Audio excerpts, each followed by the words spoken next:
Hallo ihr Lieben, herzlich willkommen zu dieser Legung. Such dir ein Bild aus, was empfindet die andere Person für dich. Wir haben hier einmal als Legung Nummer 1 die Katze, Legung Nummer 2 der Wal und Nummer 3 wäre dann das Einhorn.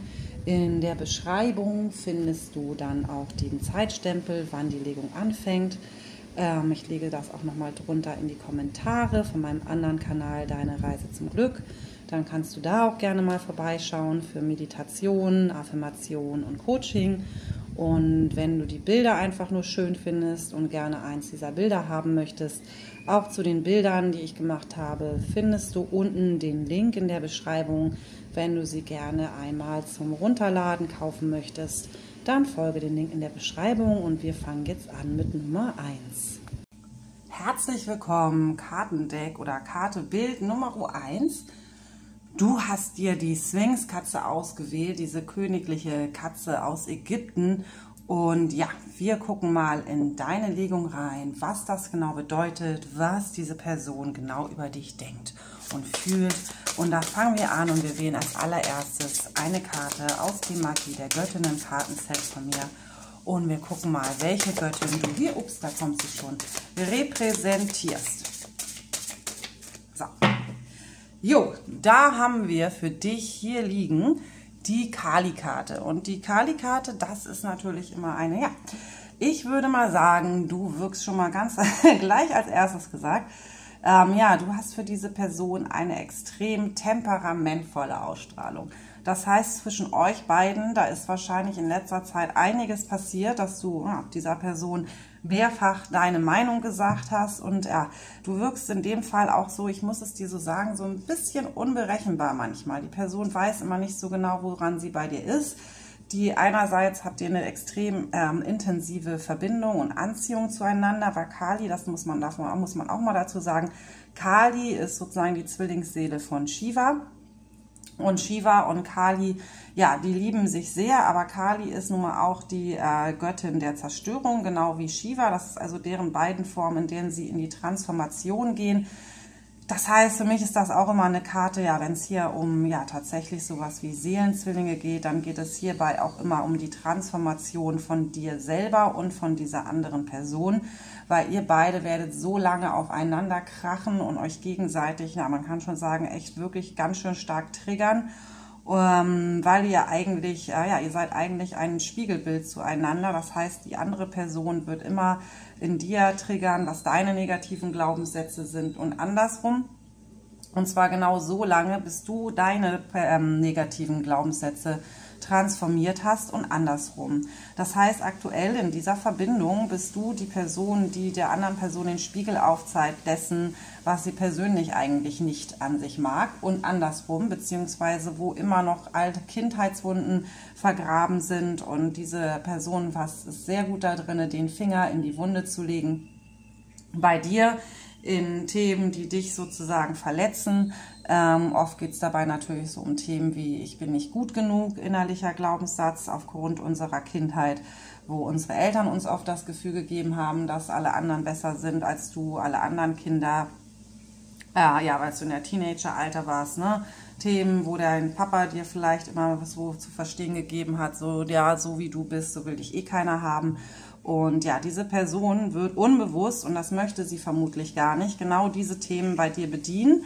Und solange du diese Themen nicht auflöst, wirst du dieser Person wiederum als Kali erscheinen. Und als Kali nämlich dessen, dass sie, ja, da ist so eine gewisse Unberechenbarkeit bei dir drinne. Und diese Person weiß nicht genau, woran sie ist. Ne? Liebst du sie jetzt? Liebst du sie nicht? Hast du sie eigentlich? Ja, du bist eine sehr, sehr wilde Person für die andere Person. Und ja, ich möchte dir einmal auch die Botschaft von Kali vorlesen, die ich hier damals aufgeschrieben habe, damit du das nochmal besser verstehst, was ich meine. So, wir können mehr Gleichgewicht in uns selbst finden, indem wir die Anhaftungen an unserem Besitz und die falschen Vorstellungen von uns, die sie mit sich bringen, loslassen. Wenn wir das Gefühl haben, festzustecken, ist es Zeit, alles niederzubrennen. Ne? Also das ist aber das, was die andere Person, also du fühlst dich sozusagen ja in dieser Situation, ja, als würdest du sozusagen nicht vorankommen, als würde es dir einfach nicht weitergehen und dazu neigst du dazu sozusagen alles niederzubrennen, zu sagen, ja, du ich brauche dich auch eigentlich nicht in meinem Leben, ich bin ohne dich besser dran, verpiss dich auf gut Deutsch, Entschuldigung, dass ich das so sage, aber so in der Attitüde auch, sei mutig, deine Wahrheit zu sprechen, das ist immer die Aufforderung, dass du auch mutig bist, deine Wahrheit zu sprechen, aber du sagst diese Wahrheit wahrscheinlich auch immer ziemlich direkt zu dieser Person, vielleicht auch manchmal ohne das nötige Feingefühl der anderen Person gegenüber. Sei mutig und wild, höre auf, wenn es nicht mehr geht und fange mit dem an, was dich selbst ausmacht. So, und dann möchte ich dir aber diesen Abschnitt vor allem vorlesen. Kali existiert nicht ohne Shiva, Shiva nicht ohne Kali. Doch Kali ist wild und teilweise unberechenbar. Das bekannteste Bild von Kali zeigt sie auf Shiva. In der Hand hat sie einen Kopf. Sie streckt die Zunge heraus. Kali hat ihr Ego aus Zorn nicht mehr unter Kontrolle. Sie tanzt auf ihren Feinden und auch Shiva vermag sie nicht zu stoppen. Der Kopf in der Hand symbolisiert das Ego. Lass hinter dir, was nicht zu dir passt. Aber Achtung, unser Ego blendet uns oft. In der Liebe sehen wir manchmal nicht unseren eigenen Anteil in einer toxischen Dynamik. Dein Gegenüber kann nur so toxisch sein, wie du toxisch zu dir und anderen bist. Meist in anderer Form. Lass dich nicht unterdrücken. Reiß ein, was nicht passt. Und erschaffe dich selbst neu aus den Trümmern. Kali tanzt auf ihren Feinden. Sie ist unbesiegbar und stark. Es gibt Momente im Leben, in denen du an deine Grenzen kommst, in denen Situationen sich gegen dich entwickeln und du dich klein und schwach fühlst. Du bist doch niemals schwach. Du bist Kali. Geh hinaus, nimm deine Trommel, tanze wild.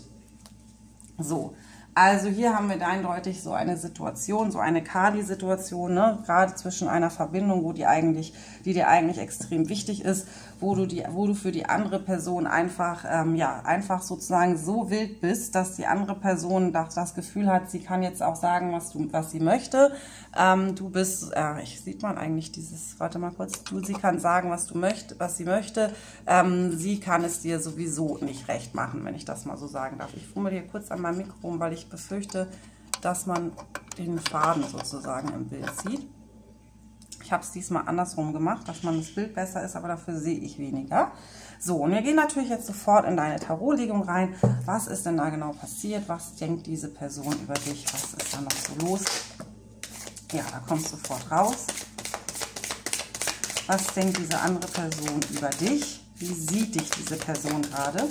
Fällt was runter, das heben wir sofort auf.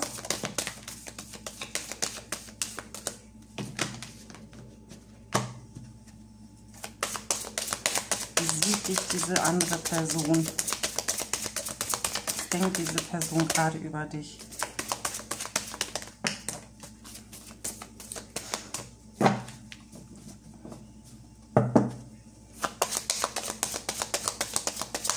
Wie sieht dich diese Person? Was denkt diese Person gerade über dich?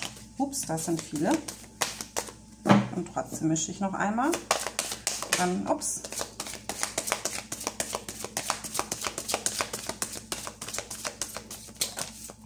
Oh, okay. Da haben wir einiges. Wir heben auf, was auf dem Boden gefallen ist. Das erkenne ich schon. Die hatten wir schon häufiger. So, also ich lege erstmal zur Seite, was umgefallen ist, sozusagen was auf dem Rücken liegt. Und wir nehmen als erstes die Karten, die so auf dir gefallen sind, dass wir sie sofort erkennen. Und da fiel als erstes die Hohe Priesterin und dazu haben wir die 3 der Schwerter. Also, was bedeutet das genau?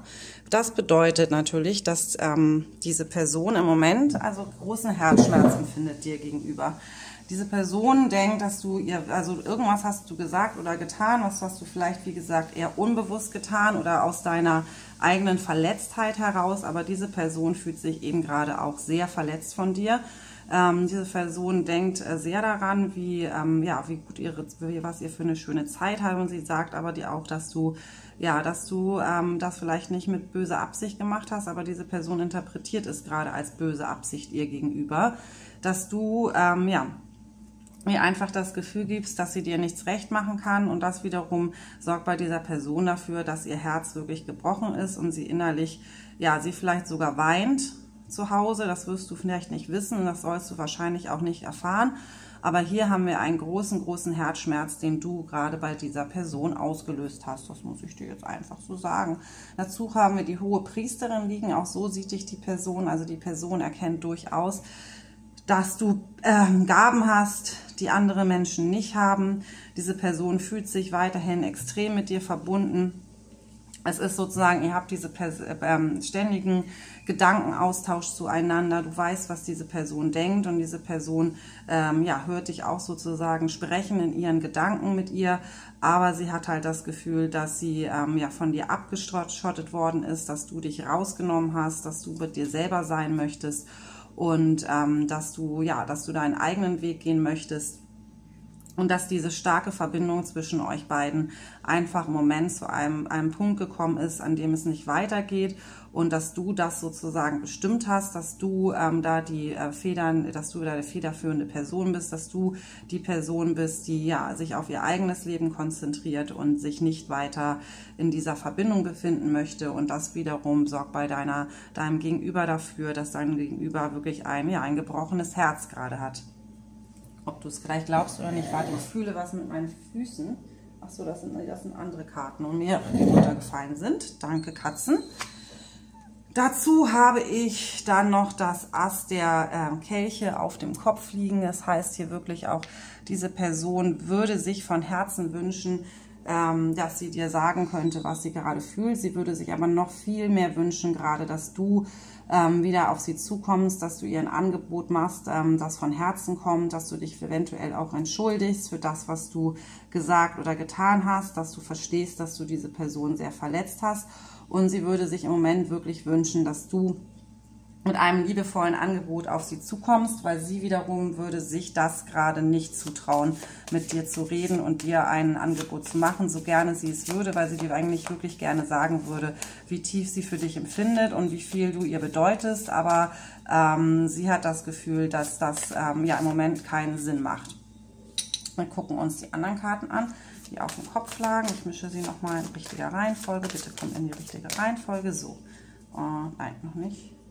Soll ich anfangen? Da, okay. So, was haben wir dazu liegen? Siehst du, da haben wir einmal auf den die 7 der Kelche einmal andersrum auf dem Kopf dazu liegen. Und, warte mal, ich mache ein bisschen mehr Platz hier noch. Auch auf den 3 der Schwertern liegen. Das heißt, ich sehe, dass das hier zu Entscheidungen kommen sollte. Du hast wahrscheinlich, diese Person hat sich wahrscheinlich irgendwie nicht so richtig entscheiden können, was sie jetzt möchte. Die hat generell einfach Probleme damit, sich generell zu entscheiden, oder das bist du, die hier keine klare Entscheidung getroffen hat, wie es weitergeht. Und das wiederum, dieser Stillstand, ich weiß einfach nicht, was ich möchte, das wiederum hat eigentlich erst zu diesem Herzschmerzgefühl geführt, die diese Person jetzt gerade empfindet. Wir haben hier auch anliegen die 10 der Stäbe. Das heißt, es geht hier, du hast mir so viel, ich würde so gerne weitergehen, ich würde jetzt auch gerne meinen eigenen Weg gehen ohne dich, aber ich denke die ganze Zeit an dich und ich weiß auch nicht, wie es weitergehen soll. Du hast mir so viel, ich habe so viel Gepäck, ich denke so viel an dich. Es ist mir so, dass ich wirklich ein Problem jetzt damit habe, meinen Weg weiterzugehen. Weil meine Gedanken, die sind ständig nur bei dir und ich weiß nicht, wie ich ohne dich weiter nicht leben soll. Das hoffen wir nicht. Das wäre jetzt ein bisschen starke Worte, aber hier ist wirklich sowas drin von, ohne dich möchte ich diesen Weg eigentlich gar nicht weitergehen. Und das Gleiche zeigen hier auch nochmal die 8 der Kelche auf, so nach dem Motto, diese Person ist noch nicht bereit, das Ganze gehen zu lassen und aufzugeben. Diese Person sieht sich im Moment nicht davonlaufen, sieht dich davonlaufen, du läufst sozusagen davon, aber diese Person ist noch nicht in der Lage, diese Beziehung zwischen euch beiden einfach so loszulassen und gehen zu lassen, weil dafür ist ihr Herz noch viel zu viel bei dir. Hier haben wir dann auch liegen den König der Schwerter, also Diese Person war wahrscheinlich, hier ist eine große Distanz gegenüber. Ich nehme an, dass du eine Frau bist und diese Person ein Mann. Wenn dem nicht so ist, dann nimm es bitte andersrum, wie es auch immer für dich resoniert, auch wenn es hier um Freundschaften geht oder ähnliches. Ich gehe hier von einer Mann-Frau-Beziehung aus, aber wenn es hier um jemand anderen geht, dann nimm bitte so, dass es passt, weil sonst muss ich immer in 5 verschiedenen Perspektiven reden und die Mehrzahl, da geht es einfach um Mann-Frau-Verbindungen natürlich immer hier. Mit dem König der Schwerter, das ist die andere Person. Die andere Person befindet sich extrem im Rückzug gerade mit sich selbst. Sie fühlt sich aber nicht gut mit sich selbst. Sie hat sich wahrscheinlich viele Jahre gut gefühlt, alleine zu sein und Single zu sein. Und diese Person möchte das jetzt auch gerade gerne wieder fühlen. Ne? Ich bin gut alleine, mir geht es gut ohne jemand anderen. Ich bin hier der einsame Wolf, ich brauche hier niemanden.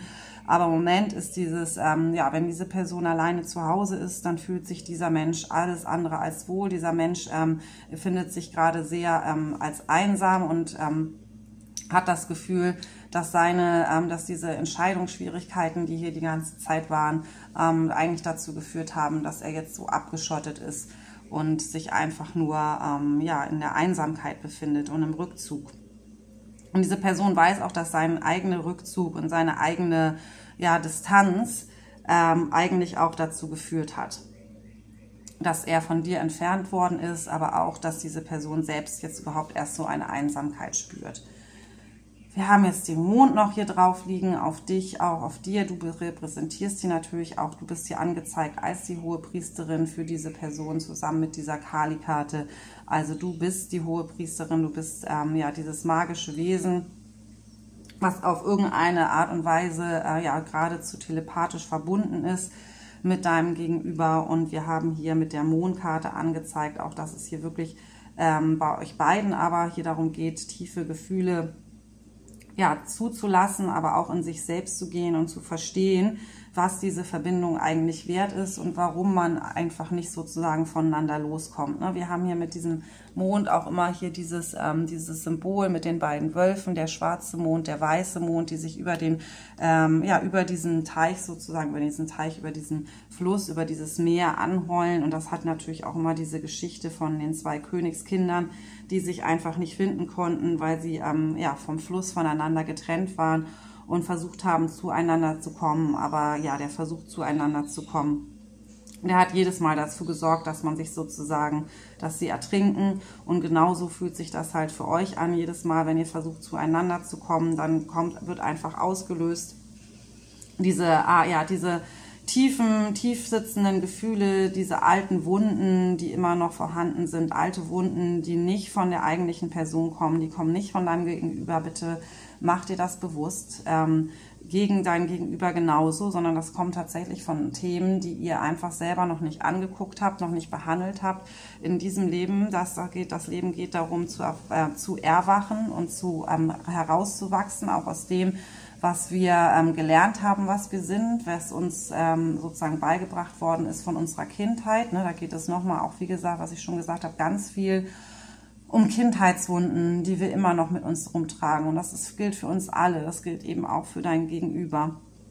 Und gerade so Glaubenssätze wie, ich bin nicht gut genug, sobald das sozusagen die andere Person dir wieder das Gefühl gibt, und das gilt eben für euch beide, du bist nicht gut genug, so wie du bist, du machst sowieso nichts richtig, du kannst mir einfach nicht das Wasser reichen. Immer wenn ich dir versuche für dich da zu sein, dann, oder wenn ich brauche dich eigentlich in meinem Leben, aber ich kann es auch nicht wirklich formulieren, und deswegen mache ich teilweise dumme Aktionen.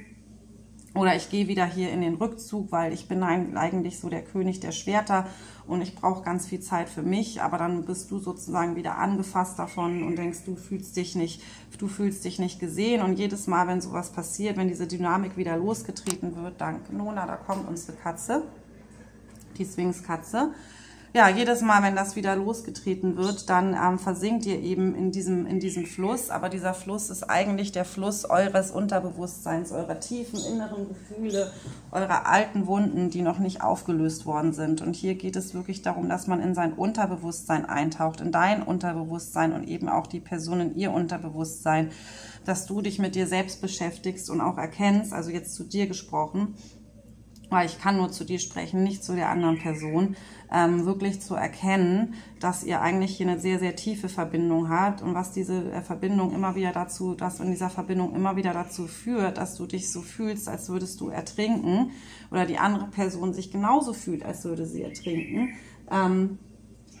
Und nach Luft schnappen, sobald ihr sozusagen wieder näher beieinander seid. Das hat wirklich damit zu tun, dass einfach alte Wunden immer noch nicht geheilt sind. Und jedes Mal wird diese alte Wunde eigentlich wieder aufgerissen, ob die andere Person das tatsächlich so meint oder nicht, weil in den meisten Fällen wird sie das eben nicht so meinen. In den meisten Fällen hat diese Person einfach ein Problem damit, Nähe zuzulassen, was hier auch in dem König der Schwerter liegt, Nähe zuzulassen, und du wiederum, du sehnst dich nach Nähe, und wenn dann halt die Nähe nicht, ja, von der anderen Person keine Nähe kommt, dann fühlst du dich wieder ausgegrenzt und alleingelassen und ja, wie wahrscheinlich in deiner Kindheit schon, wo wahrscheinlich auch schon deine Eltern oder deine Familie oft nicht verstanden haben, dass du eigentlich nur in den Arm genommen werden möchtest und einfach nur gesehen werden möchtest, aber stattdessen wurdest du ausgeschimpft, weil du zum Beispiel geweint hast. Und genau diese alten Wunden, die werden hier einmal bedient, und deswegen ist es ganz wichtig in solcher Art von Verbindung, dass wir uns selbst anschauen und gucken, wo unsere alten Wunden und Themen sind, damit wir diese Themen, diese Wunde ein für alle Mal schließen oder zumindest erkennen, ich habe hier eine Wunde und die andere Person meint es vielleicht gar nicht gerade so, aber diese Wunde wird gerade so angefasst, dass ich reagiere eben in dieser Kali-Energie und ja, auf gut Deutsch komplett durchdrehe, echt sauer werde, böse werde, rumschreie und versuche, diese Person so schnell wie möglich aus meinem energetischen Feld zu entfernen, damit sie mir nicht weiter wehtun kann. Aber damit wiederum verletze ich diese Person so arg, und ich weiß das gar nicht, ich glaube das gar nicht, dass ich diese Person verletze, weil ich der Meinung bin, ja, diese Person sieht mich ja einfach nicht, also liebt sie mich nicht. Und das ist einfach nicht der Fall. Diese Person liebt dich, diese Person hat selber nur Probleme, ja, Nähe zuzulassen, weil sie wiederum mit anderen Kindheitswunden versorgt worden ist als du.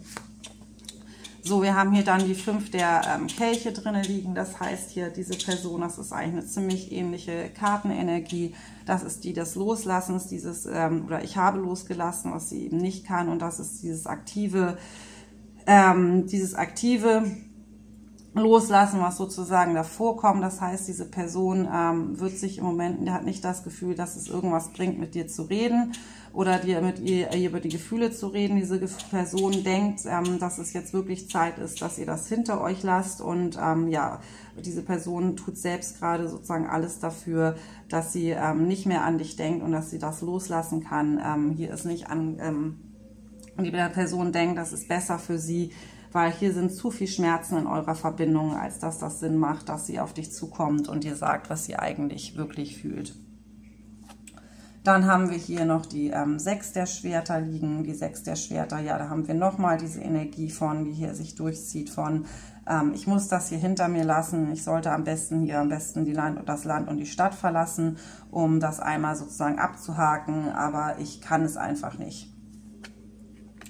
Der Hierophant hier auch nochmal angezeigt auf euch und nochmal umgekehrt, heißt, dass diese eigentliche tiefe spirituelle Verbindung, die ihr hier miteinander habt, dass diese Person nicht bereit ist, sozusagen diese Verbindung aktuell einzugehen. Da sind zu viele Sachen gerade passiert, da ist zu viel Verletzung passiert, wahrscheinlich auch auf deiner Seite. Aber hier wird nochmal angezeigt, so eine von oben geführte, eigentlich sehr tiefe spirituelle Verbindung, die ihr beide ja nicht richtig annehmen könnt aktuell. Und dann haben wir noch die Ass der Stäbe verkehrt rum gesehen. Das heißt, hier geht es auch darum, dass diese Person sich wahrscheinlich generell gerade sehr viele Gedanken auch um Geldthemen macht und wie sie sozusagen, sie hat auch das Gefühl, dass sie da vielleicht nicht gut genug für dich ist, dass sie sozusagen nicht genug für dich geben könnte. Und ja, Männer sind ja auch, Männer reden auch gerne so, dass sie denken, es geht hier um Geld und Geschenke, die sie nicht gemacht haben und weswegen du böse bist. Also vielleicht war das ja sogar euer beider Thema, Geld und Geschenke. Und dass sie halt einfach nicht genug ja, investiert hat in diese Beziehung. Das ist aber nicht emotional gemeint, sondern hier tatsächlich investiert im Sinne von ja, Geschenke gemacht, nicht genug gegeben, aber halt wirklich in materieller Form. Wir reden hier von einer materiellen Form. Ich muss mal gucken, was man auf diesen Karten, was man hier jetzt sieht. dass man das auch weiter, ja, wenn ich das jetzt reinlege, sehe ich das. Okay, dann machen wir da weiter. So. Dann habe ich hier, ja, dann haben wir hier, das ist eigentlich die gleiche Karte wie die Kali, wenn du so möchtest. Wir haben hier den Turm liegen. Ja, das zeigt nochmal an, was ich ja schon mit der Kali-Karte am Anfang befürchtet habe, dass es hier zwischen euch beiden zu einem extremen, ja, Gewitter gekommen ist. Etwas fühlt sich an, als wäre es für alle Zeit vorbei. Etwas ist sozusagen ja einfach auseinandergekracht mit einem Gewitterenergien, ne, die aufeinander prallen. Und da haben wir es nochmal irgendwie diese beiden, ja, komplett, du bist, ja, das ist wie Feuer und Wasser, Plus- und Minuspol, ne, die aufeinander krachen, starke Energien, die aufeinandertreffen, die sorgen halt für Explosion. Und genauso seid ihr beide, ne, ihr seid im Moment wie Feuer und Wasser, was wir hier auch schon hatten. Und dieses Feuer und Wasser, solange ihr das nicht in Harmonie miteinander bringt, wird das zwischen euch einfach immer wieder knallen und dann wird dieser Turm immer wieder zusammenbrechen, weil eure eigentliche Aufgabe ist, ja, in Harmonie mit euch selbst zu kommen, sodass ihr auch in Harmonie mit dem anderen sein könnt. Aber solange ihr nicht in Harmonie mit euch selber seid, werdet ihr beide immer wieder aufeinander krachen und es wird immer wieder diesen Turmmoment geben, wo man das Gefühl hat, es ist alles zu Ende und alles vorbei. Das macht einfach so keinen Sinn. Hier haben wir nochmal den Ritter der Schwerter angezeigt, ebenfalls umgedreht. Also hier nochmal ganz klar drin, wenn du darauf hoffst, dass diese Person auf dich zukommt. Diese Person hat im Moment nicht das Gefühl, dass das irgendeinen Sinn macht, zu dir zu kommen. Diese Person würde am liebsten hier sinngemäß auf ihren Motorrad springen und zu dir kommen. Aber diese Person hat einfach das Gefühl, dass mit dem, was passiert ist, mit diesem Gewitter, auch was hier zwischen euch liegt, mit diesem Turmmoment, dass es einfach, ja, dass ihr sozusagen, dass sie auf der Stelle rennen würde, dass es nichts bringen würde, irgendwie zu dir zu kommen. Für euch beide geht es hier eindeutig darum, hier ja in euer spirituelles Erwachen zu kommen mit dieser Karte. Das ist das spirituelle Erwachen, dass ihr euch wirklich beide mit eurem höheren Selbst verbindet. Das wird darauf hinauflaufen für euch beide, dass ihr das tut, dass ihr bei euch beide, sowohl die andere Person als auch du, werden durch diese Verbindung ganz viel über sich selbst lernen. Und das kommt aber erst noch. Ne? Im Moment ist diese Person definitiv noch in dieser Phase, wo sie traurig ist, wo sie ja, so ein Selbstmitleid auch ist, wo sie denkt, die Person kann dir eh nichts recht machen und du gehst hier sozusagen, ne, sie hat dir materiell vielleicht nicht genug gegeben. Dabei geht es für dich vielmehr um emotionale Dinge. Also hier geht es ganz viel darum, dass die Person auch gar nicht versteht, woher du gerade kommst aktuell. Diese Person weiß nicht, wie du dich fühlst und diese Person denkt, das ist sozusagen, das Thema ist gegessen, auch wenn sie weiter diese spirituelle Verbindung zu dir fühlt, dieses, ja, wie gesagt, diese Gedankenübertragung und so weiter.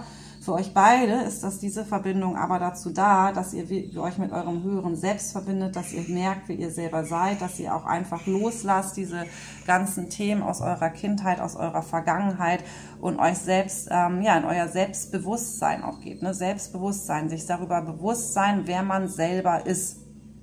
Unabhängig von Sachen, die du gelernt hast über dich, die andere Leute über dich gesagt haben. Ne? Selbstkonzept, dein Selbstkonzept ist ganz viel davon geprägt, was andere Leute über dich gesagt haben. Nicht nur deine Eltern, hier geht es auch um die Schulzeit, um deine Lehrer, um ja, deine erste Erfahrung mit dem anderen Geschlecht.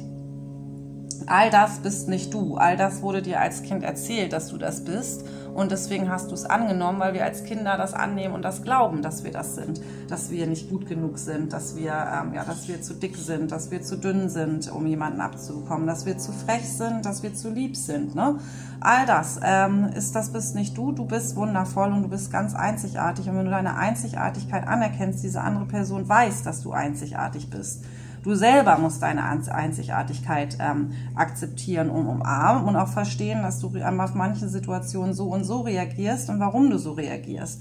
Und für die andere Person, für dein Gegenüber gilt eben dasselbe. Und diese Verbindung von euch beiden, die wird langfristig dazu führen, dass genau das passiert, dass ihr so ein spirituelles Erwachen habt, in dem ihr selber versteht, was eigentlich eure Seele wirklich will, was eure Seele wirklich ist, wer bist du? Ne, wer bist du wirklich, wenn du all das runternimmst, was andere Leute dir erzählt haben und wenn du dann wirklich mal darüber nachdenkst, stimmt das, was andere Leute mir gesagt haben? Sind Männer immer Arschlöcher? Werden mir Männer immer das Herz brechen? Nein, du bist einzigartig und toll und wenn du großartig bist und denkst, auch mit diesem eben Selbstbewusstsein, diesem Bewusstsein darüber, dass du nur das Beste verdient hast, ins Leben gehst, dann werden dich die Situationen, in denen eine andere Person jetzt als Beispiel gesagt sagt, du, ich brauche jetzt Zeit für mich, ich habe jetzt gerade, ich muss mir gerade hier in Rückzug gehen, warum auch immer, wird dich weniger anfassen, weil du dann sagst, ja okay, mach mal, ich warte hier, so, oder ich warte nicht hier, ich mache in der Zeit andere Dinge, ist in Ordnung, melde dich einfach, weil du dann einfach dieses Selbstbewusstsein hast zu wissen, dass du nicht ersetzbar bist und dass das nichts mit dir persönlich zu tun hat, sondern mit dieser anderen Person, die wiederum Rückzugsmomente braucht oder sich oft einfach nicht entscheiden kann, was sie eigentlich gerade möchte, aber das hat nichts damit zu tun, dass es da prinzipiell darum geht, dass es hier irgendwie zu viele, andere Möglichkeiten gibt oder dass diese Person sich vielleicht auch nicht zwischen dir und jemand anderem entscheiden konnte, wenn das bei dir der Fall ist, sondern auch das wäre dann deine Manifestation dessen, dass die Angst schon in dir ist, dass sich jemand für jemand anderes entscheiden könnte. Wenn du nicht so richtig weißt, worüber ich eigentlich hier gerade rede, dann empfehle ich dir noch meinen anderen Kanal, der heißt Deine Reise zum Glück, kannst du oben gucken. Da rede ich noch viel mehr über solche Themen, auch über was unser Gesetz der Annahme und Gesetz der Anziehung. Also was wir über uns selbst denken, das manifestieren wir in unser Leben. Wenn wir das Gefühl haben, jemand könnte sich nicht für mich entscheiden, dann gibst du dieser anderen Person energetisch sozusagen erst die Erlaubnis dafür, andere Personen anzugucken oder als einen anderen möglichen Partner zu sehen. Weißt du, was ich meine? Also wie gesagt, das ist ein bisschen komplex, das ganze Thema. Guck dir dazu, wenn du darüber noch nicht so viel weißt, gerne nochmal andere Coaching-Videos von mir an auf dem anderen Kanal oder von jemand anderen, je nachdem. Aber das ist genau hier das Thema. Das Thema ist hier, also für mich sieht das extrem aus nach einer Seelenspilling-Verbindung oder andere sagen auch gerne Dualseelenverbindung. Das ist einfach nur eine Frage von deutschen Wörtern und viele Wörter für das eine und dasselbe. Das haben andere Sprachen eher weniger. Also ihr habt hier eine krasse Dualseelenverbindung, aber ihr seid hier echt gerade mittendrin im Prozess. Mittendrin im Prozess, sich gegenseitig zu Tode zu triggern und jedes Mal wieder enttäuscht zu sein voneinander und traurig zu sein über Dinge, die passiert sind, aber selbst nicht sehen, dass eigentlich die eigenen Wunden überhaupt erst dazu führen, dass es zu diesen Kali- und Kali-Momenten kommt und zu diesen eben Turm-Momenten, der hier auch drin liegt.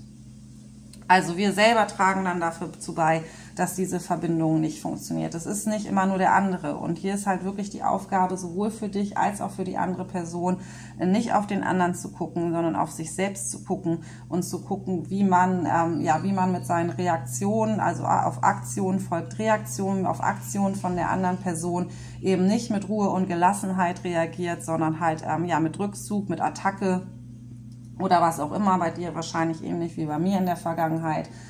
Ich musste auch durch diesen ganzen, das hier alles durchgehen, mit Attacke eben, ne? Immer drauf da, immer gleich sagen, dass das so nicht geht und dass man so auch gar keinen Bock auf die andere Person hat und bleibt mir bloß fern und so weiter.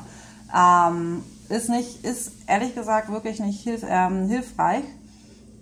Du wirst damit Menschen in dein Leben ziehen, die ja entweder total devot sind und dann machen, was du möchtest, aber da wirst du nicht glücklich drinne werden.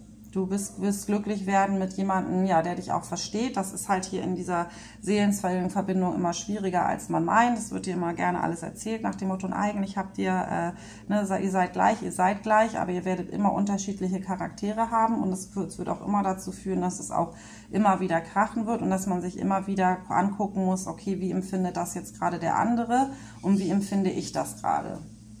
Wir sind doch dann doch in unserem Charakter so unterschiedlich, auch wenn wir wahrscheinlich vom selben Schmerz herkommen, aber der Ausdruck des Schmerzes ist ein anderer. Ne? Also es kommt auf beide haben das Gefühl, ja, ich bin niemals gut genug oder die Liebe kommt einfach nicht zu mir, aber der Ausdruck ist ein anderer. Die eine Person rennt weg und die andere haut drauf. Ne? Aber es ist derselbe Schmerz. Sei dir dessen immer bewusst.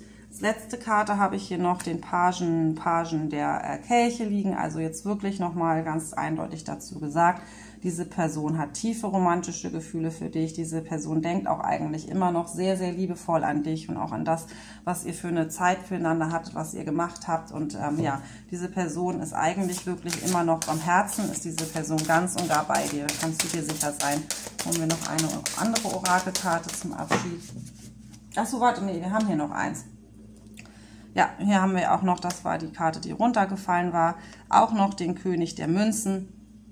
Der König der Münzen heißt, diese Person wird sich vermutlich auch das Gefühl haben, dass die Person was erreichen muss noch in ihrem Leben, um für dich sozusagen gut genug zu sein. Das ist das, was die Person gerne wäre. Ne? Hier so ist das dieses Tendenz, was die Person fühlt, was sie ist. So dieser der Mann, der alleine besser dran ist, der hier lieber in den Rückzug geht, der sowieso, ne, das hat sowieso alles keine Gabe sozusagen mit den Frauen. Und eigentlich wäre diese Person aber gerne die Person für dich. Und das sehen wir ja auch hier, dass sie irgendwie glaubt scheinbar, dass es hier auch um Geschenke oder materielle Dinge geht, dass sie dir hier nicht das Wasser reichen kann oder nicht gut genug für dich ist. Aber mit dem König der König der Münzen ist halt das, was diese Person gerne für dich wäre. So, ne? Diese reife, treue Person an deiner Seite, die dich aber auch hier finanziell unterstützen kann und dir die schönsten Geschenke machen kann. Und ja, hier sozusagen zwar immer noch hier gerne einsam in seiner Bibliothek sitzt und vielleicht Bücher liest oder was auch immer, aber halt einfach diese Stabilität hat, die er aktuell einfach nicht hat. Und er hat irgendwie, glaube ich, oft das Gefühl, dass es mit seiner Instabilität zu tun hat, auch vielleicht finanziell, eben auch finanziell gesehen, dass er hier nicht gut genug für dich ist. Ich nehme mal an, das ist eigentlich gar nicht der Fall, aber das sind halt so diese Gedanken, die dieser andere Mensch sich gerade macht. So. Haben wir noch 3 weitere Karten, die hatten wir gestern schon drin liegen für den Stier, oder war das in der anderen Legung mit den wähle eine Karte? Ich bin mir nicht ganz sicher. Wenn du Stier bist, dann guck dir vielleicht nochmal die Stierlegung an.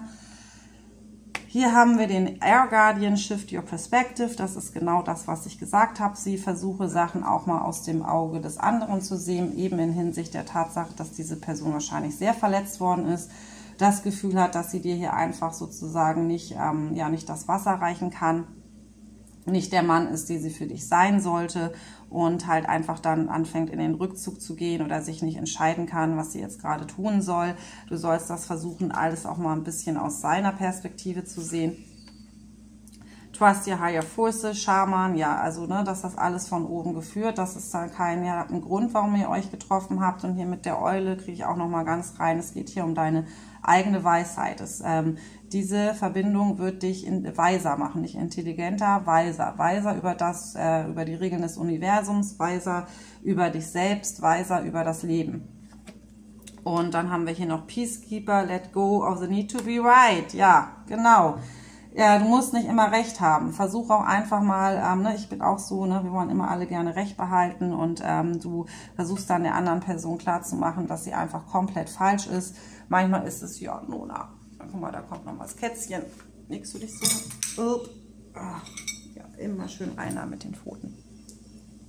Ja, manchmal geht es halt wirklich darum, und auch das lernt man, wenn man mehr Selbstbewusstsein hat und wenn man sich seiner Sache sicher ist sozusagen, da muss man andere nicht immer dafür überzeugen, was sie zu tun haben, was sie denken sollten oder was auch immer es gibt. Ich glaube, das hat sogar, ich weiß nicht, war das Angelina Jolie, mag ich jetzt nicht mit 100%iger Wahrscheinlichkeit zu sagen, aber die hat auch irgendwie sowas gesagt wie, Selbstbewusstsein heißt auch, wenn dir jemand sagen möchte, 3 plus 3 ist 4, und du ihr sagst, nein, 3 plus 3 ist 6 und die Person darauf besteht, es wäre 4, dass du einfach sagst, ja, okay, es ist 4. Und anderen sozusagen ihre Perspektive lässt, auch wenn du weißt, dass sie komplett falsch liegen, dass sie komplett, falls vom dann daneben liegen. Das geht ja auch hier oft um andere Themen, gerade auch um spirituelle Themen oder was auch immer, wenn dir jemand anderes sagt, ja, das hier ist alles Blödsinn, zum Beispiel, warum guckst du dir so einen Blödsinn an wie Karten legen? Wenn du meinst, das ist Blödsinn, dann kannst du das gerne glauben. Ich glaube nun mal daran und du musst nicht daran glauben. Alles gut so, ne? Sich gar nicht erst davon angefasst zu fühlen, sondern einfach sagen, okay, Ich muss dich gar nicht davon überzeugen, wie ich Dinge sehe. Und das gilt halt auch eben für die andere Person. Ja, denk dran, ne? Du musst nicht Recht behalten, du musst nicht das letzte Wort haben, sondern du musst einfach nur bei dir selbst bleiben und für dich selbst wissen, was für dich richtig ist. Und wenn eine andere Person der Meinung ist, 3 plus 3 ist 4, dann lass sie das glauben und gut ist. So viel dazu. Warte mal, wir kriegen noch eine hier, noch eine von denen. Noch eine für eure Zukunft, wenn ihr das aufgelöst habt. Eine noch für die Zukunft, für euch beide aus diesem hier. Da kommt sie schon. Wo bist du für das Licht empfänglich? Ja, ihr seid nämlich auch so eigentlich das Licht füreinander und das geht aber hier bei dieser Karte auch. Die Wunde ist der Ort, wo das Licht in dich eindringt. Das ist jetzt für mich überhaupt kein Wunder, dass diese Karte noch gekommen ist. Das macht es nur komplett, alles, was ich schon gesagt habe. Ne? Die Wunde ist der Ort, wo das Licht in dich eindringt. Rumi, wo bist du für das Licht empfänglich? Wo ist deine Wunde? Ich sage auch mal deine Wunde, das könnte deine größte Superkraft sein am Ende. Ne? Weil das ist das, wo wir anderen Menschen dann, wenn wir diese Wunde geheilt haben, gepflegt haben, erkannt haben, darüber reden können, ohne ohne davon getriggert zu werden, wenn andere Leute diese Wunde bedienen und du fällst nicht zurück in alte Verhaltensweisen, Depression und so weiter, dann hast du diese Wunde zumindest so gut verheilt, dass du anderen helfen kannst, diese Wunde Licht in diese Wunde zu bringen. Ne? Also schenk Liebe, genau da, wo es am meisten weh tut, da gibst du am meisten Liebe hin, bitte. Und da ist sehr, sehr viel Liebe hier zwischen euch. Dann habe ich noch liegen, ein erwachtes Herz ist wie ein Himmel, der reinstes Licht ausgießt. Ein erwachtes Herz ist wie ein Himmel, der reinstes Licht ausgeht. Ja, das sorgt hier beides für eure Erwachung, ne? Eure spirituelle Erwachung sozusagen, diese Verbindung. Sitze 20 Minuten still, ohne Musik, ohne Ablenkung. Beobachte deine Gedanken. Warum steigen sie in dir hoch? Und schreibe dann die Gründe dafür auf. Ja, das ist zum Beispiel eine gute Übung, um eben mit sich selbst und seinem Unterbewusstsein, hier der Mond auch immer Unterbewusstsein, in Verbindung zu treten. Ich wünsche dir alles Gute. Ich hoffe, wir sehen uns beim nächsten Mal. Und ja, bis zum nächsten Mal. Ich hoffe, es war auch alles drauf. Ich schwenke nochmal. Ui. Ui. Hallo, du hast das Bild vom Wal genommen, Stapel Nummer 2 bzw. Bild Nummer 2, Kartenlegung Nummer 2. Ich habe das hier gerade nochmal umgebaut, falls du Nummer 1 auch gesehen hast oder sehen willst. Ich glaube, da haben wir nicht alle Karten gesehen. Jetzt machen wir es nochmal ein bisschen so, dass man alles sehen kann, hoffentlich. Und ich hoffe, meine Konstruktion fällt hier nicht zusammen, weil das habe ich hier mit dem Stativ so zusammengebaut, dass das so funktioniert. Oh, ich fange hier schon an, die Karten zu mischen. Dabei wollte ich euch doch erstmal eine Karte vom Orakel der Göttinnen nehmen. Du hast den Wal ausgesucht, was der Wal bedeutet. Das hast du hier, blenden wir hier auch ein. Und dann gucken wir mal, welche Göttin du repräsentierst für dein Gegenüber, für die Person, an die du jetzt gerade denkst. Denk bitte an diese Person. Welche Göttin bist du für diese andere Person? Vom Wal. Ups, da kommen 2. Oh, 3, 4. Da haben wir aber viel. Gut, das mag auch sein, dass hier unterschiedliche Energien reinspielen für unterschiedliche Personen. Aber wir gucken uns alle 4 an. Ich lege sie dir einmal hin. Die kommen natürlich alle richtig rum. Und ja, du kannst, wenn du dich jetzt von einer besonders angezogen fühlst, dann ist das so. Wenn das nicht der Fall ist, dann gilt hier alles für dich. So, gucken wir mal, wie wir die am besten hinlegen, dass du sie auch alle siehst. Wo nicht? So, genau. Also wir haben die Zetna, die Transformation, die Lakshmi, das Glück, die Sekek, die Heilung und die Freya, die Sonne. Das sind auch relativ unterschiedliche Energien und ich versuche das jetzt mal auch gleich auf eine zusammenzufassen, aber wir fangen mal an und fangen von vorne an. Also die Setna-Karte, das ist die Göttin der Meere. Und bei der Göttin der Meere, du siehst ja, die hat auch irgendwie so eine ganz positive, strahlende Energie hier. Aber diese Göttin ist tatsächlich durch eine Transformation gegangen, um erst zu dieser strahlenden Meeresgöttin zu werden. Und das ist sie auch, diese Göttin ist sehr, sehr verbunden mit dem Meer, logischerweise, aber auch mit Tieren. Das gilt generell für Tiere, dass du wahrscheinlich ein sehr, sehr tierlieber Mensch bist. Und das sieht diese Person auch durchaus deine unglaubliche Verbindung zu anderen Lebewesen. die eben keine Menschen sind und dass du denen vielleicht auch teilweise näher bist als den Menschen. Aber hier spielt auch eine ganz große Rolle ja, Männerthemen, also im Sinne von Verrat durch Familie. Also gerade wenn es hier irgendwie auch um eine, in deiner Legung mehr um ein Familienmitglied, Vaterperson, männliche Figur geht oder um sowas wie einen Ex-Ehemann, Ex-Freund mit langer Partnerschaft, also eheähnliches Verhältnis, dann ist das hier so, dass diese Person durchaus weiß, dass sie dir extrem Unrecht getan hat. Das spielt nämlich in dieser Verbindung eine große Rolle oder in dieser Karte eine große Rolle. Der Verrat und die durch Vater und ebenfalls Ehemann. Sozusagen, dass diese Person vermutlich sehr, sehr viel gelogen hat. Diese Person dich ja, vielleicht auch irgendwie hintergangen hat und so weiter. Und diese Person aber sieht jetzt, wie du daraus hervorgegangen bist, wie sehr du darüber hinausgewachsen bist, wie sehr du dich ja, weiterentwickelt hast und dass du das tatsächlich hinter dir gelassen hast und dass du sozusagen als strahlende Persönlichkeit aus dieser ganzen Misere hervorgegangen bist. Dass dich das nicht klein gemacht hat, im Gegenteil, das hat erst deine Stärke entwickelt und vermutlich eben auch diese Liebe zu anderen Lebewesen, von denen du dich wahrscheinlich nicht gerade auch in deiner Kindheit alleine gelassen gefühlt hast oder ja, auf gut Deutsch auch verarscht, kommt mir gerade hier rein. Ich muss das Wort so sagen, es kam so, verarscht gefühlt hast. Und wenn du sozusagen nicht diese Legung hast auf diese eben Person, über die wir hier gerade reden, dann ist das so, dass diese Person durchaus weiß, dass du in deinem Leben schon viel durchgemacht hast und es extremst bewundernswert findet, wie du dich entwickelt hast, wie du sozusagen in die Transformation und auch in diese Resilienz gegangen bist dessen, was dir passiert ist und dass du eine so strahlende und großartige Persönlichkeit geworden bist, trotz dessen, was dir wahrscheinlich in deiner Kindheit oder in deinen früheren Jahren passiert ist. Und die Lakshmi, das ist natürlich auch eine sehr, sehr schöne Energie, die heißt, ne, hier steht auch drauf, ich bin das Licht. Also das ist wirklich so, du bist das Licht für diese andere Person. Die sieht dich tatsächlich als jemand, der extrem viel positive Energie in das Leben von anderen Personen bringt, in die Person von ihr, dass du wirklich von ihr, sage ich jetzt, also ich denke, habe das Gefühl, hier manche liegen hier tatsächlich auf eine Frau. Von ihr, ja, komisch, ne? Also sehr viel Licht in das Leben bringst von anderen Menschen, dass du sehr, sehr herzlich bist, dass du so herzlich bist, obwohl, ne, wenn wir das hier im Kontext sehen, obwohl was dir alles passiert ist, dass du immer noch so viel ja, positive Liebe am Herzen trägst für andere Menschen. Und mit der Heilerin, hier, das habe ich auch drin liegen, die Heilerin, das ist auch ein bisschen so eine, die kann auch ein bisschen eine negative Tendenz haben im Sinne von, ja, heilen mit Skorpiongift und so, ne? Man muss halt Schmerzen sozusagen, Heilung durch Gift.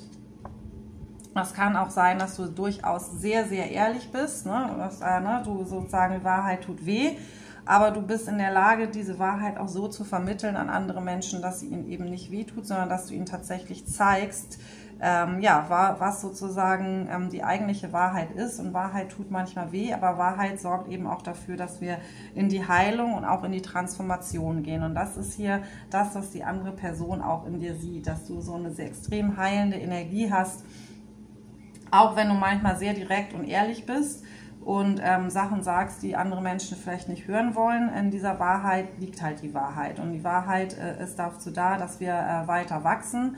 Und du bringst sozusagen auch, ja, du kannst auch Enttäuschungen aufheben, indem du die Täuschung erst sichtbar machst.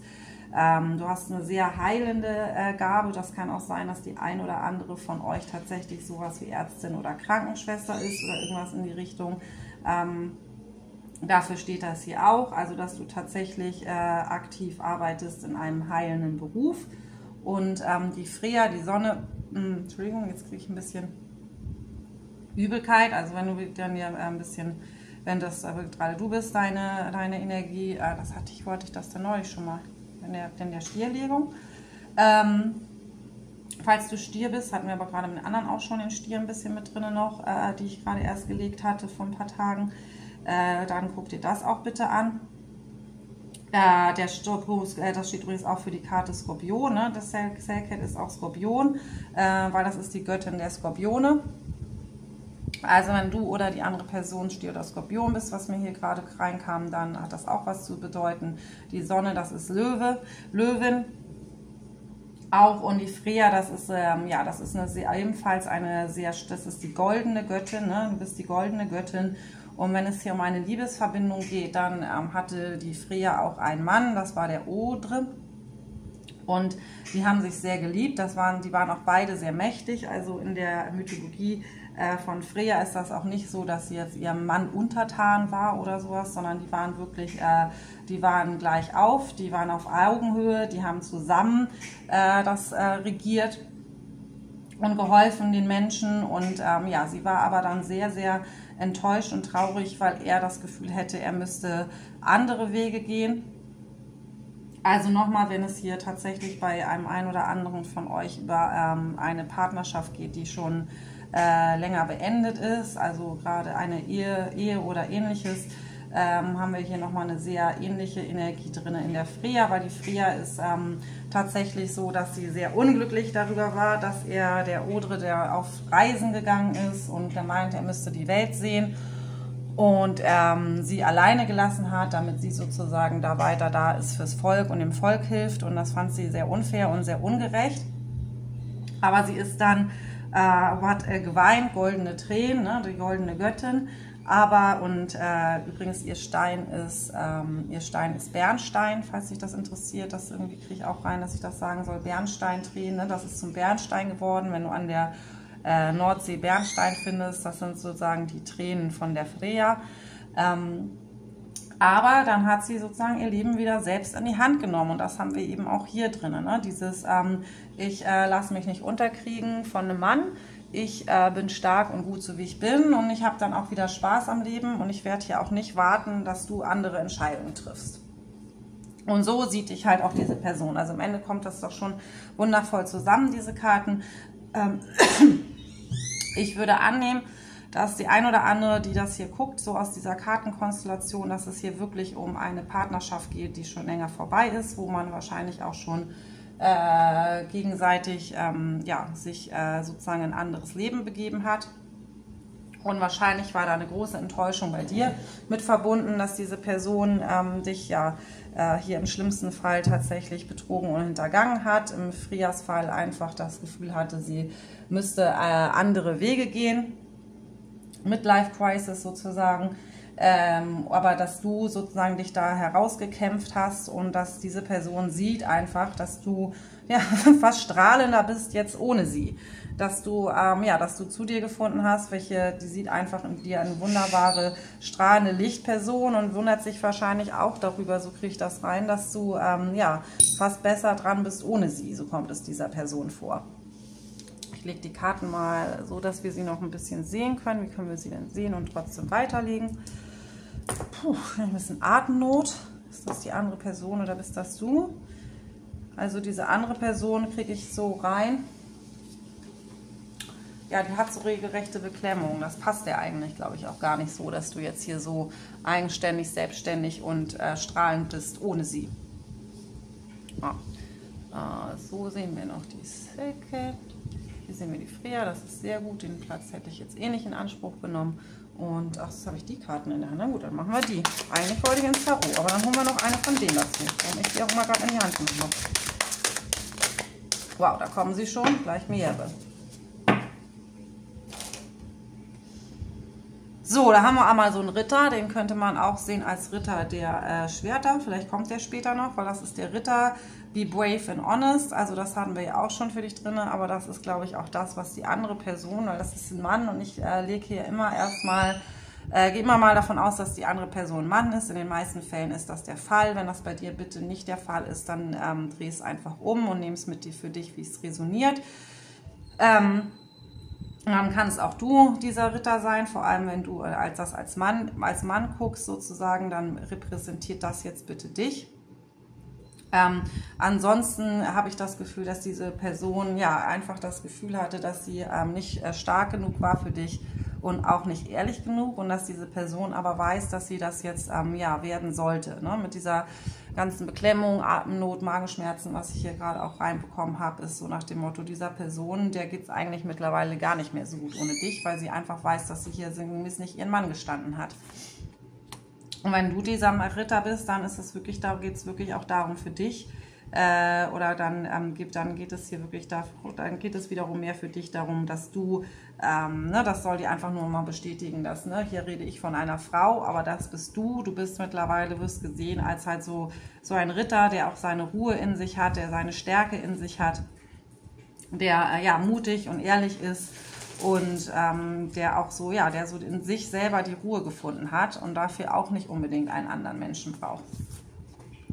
Dann haben wir dazu liegen noch Release Old and Rest Autumn, also Sachen gehen lassen. Also diese Person hat schon das Gefühl, dass dass diese Sache sozusagen durch ist, dass die letzten Blätter sozusagen eurer Beziehung fallen und dass man hier, einfach ans Ende einer Ära kommt. Und dann haben wir dich hier nochmal drin liegen mit einer ziemlich ähnlichen Energie. Guck mal hier, das ist ziemlich ähnlich. Wie auch die Lakshmi-Energie, diese Heart Guardian, liebe dich selbst und werde geliebt. So, liebe dich selbst und werde geliebt. Das ist aber auch ja so eine Maria-Energie, finde ich. Ne? Maria kommt vom Herzen. Hier auch mit dieser Rose an der Seite. Also diese Person sieht dich, krieg rein mittlerweile, ne, weil ich glaube, das war eine Zeit lang nicht so. Diese Person sieht dich wirklich mittlerweile aus einer ganz liebevollen Energie und sieht an dir auch irgendwie diese starke Frau, also diese Person, die einfach irgendwie ja von Herzen für andere Menschen da ist und sich selbst auch wahrscheinlich teilweise zurücknimmt, nur um für andere da zu sein, ne, was wir auch mit dieser heileren Energie drin hatten. Be devoted and committed. Also hier ist nochmal drin, dass diese Person lernt auch mehr und mehr, dass sie ihren eigenen Anteil an dieser ganzen Situation getragen hat und ist auch bereit, hier mehr Verantwortung zu übernehmen oder ist sich zumindest darüber bewusst, dass sie mehr Verantwortung übernehmen muss. Und wenn du ein Mann bist und das guckst, dann sagt dir das hier wirklich nochmal, dass das, was du gerade tust, dass du dich wahrscheinlich gerade extrem, devoted and committed, krieg hier so rein, irgendwie auch schreibst oder sowas, dich irgendwie mehr so Dingen widmest, die dich selbst interessieren, vielleicht gerade ein Buch schreibst oder irgendwas auch vermitteln möchtest an andere Menschen, was dir wichtig ist. Hier haben wir diese Straußenfeder drin, ne? Meine andere Legung, da war der Strauß mit drin, falls dich das noch interessiert, guck da rein später. Straußenfeder kommt hier drin vor. Das hatten wir in der anderen Legung. Aber der Strauß steht auch immer für Selbstbewusstsein, also dass du mehr und mehr in dein Selbstbewusstsein gehst. Ne? Also ob das jetzt die andere Person ist, die ein Mann ist, auf die wir legen, oder du selber ein Mann bist, dann geht es wirklich hier darum, dass der Mann in dieser Legung sich immer mehr darüber bewusst wird, dass er für sich selbst Verantwortung überleben muss und dass er auch devoted ist, auch mal ein bisschen sich zurücknehmen sollte, also auch mal selber reflektieren sollte, sich aber auch ist das richtige Wort für devoted, ein bisschen Demut zeigen sollte. Demut ist das richtige Wort. Jetzt gucken wir uns aber die Tarotkarten dann doch mal an. Ne? So, sehen wir jetzt nicht mehr so wirklich. Soll ich sie auch hier auf den Kopf legen vielleicht, dann seht ihr sie so. Das ist, glaube ich, besser. Ne? Ich sage mal, ungutes Gefühl, Karten, die richtig rumwandern, auf den Kopf zu legen, energetisch. Das ist nur, damit man es besser sieht. Das hat keine Bedeutung. Bitte alle Bedeutung da rausnehmen. So.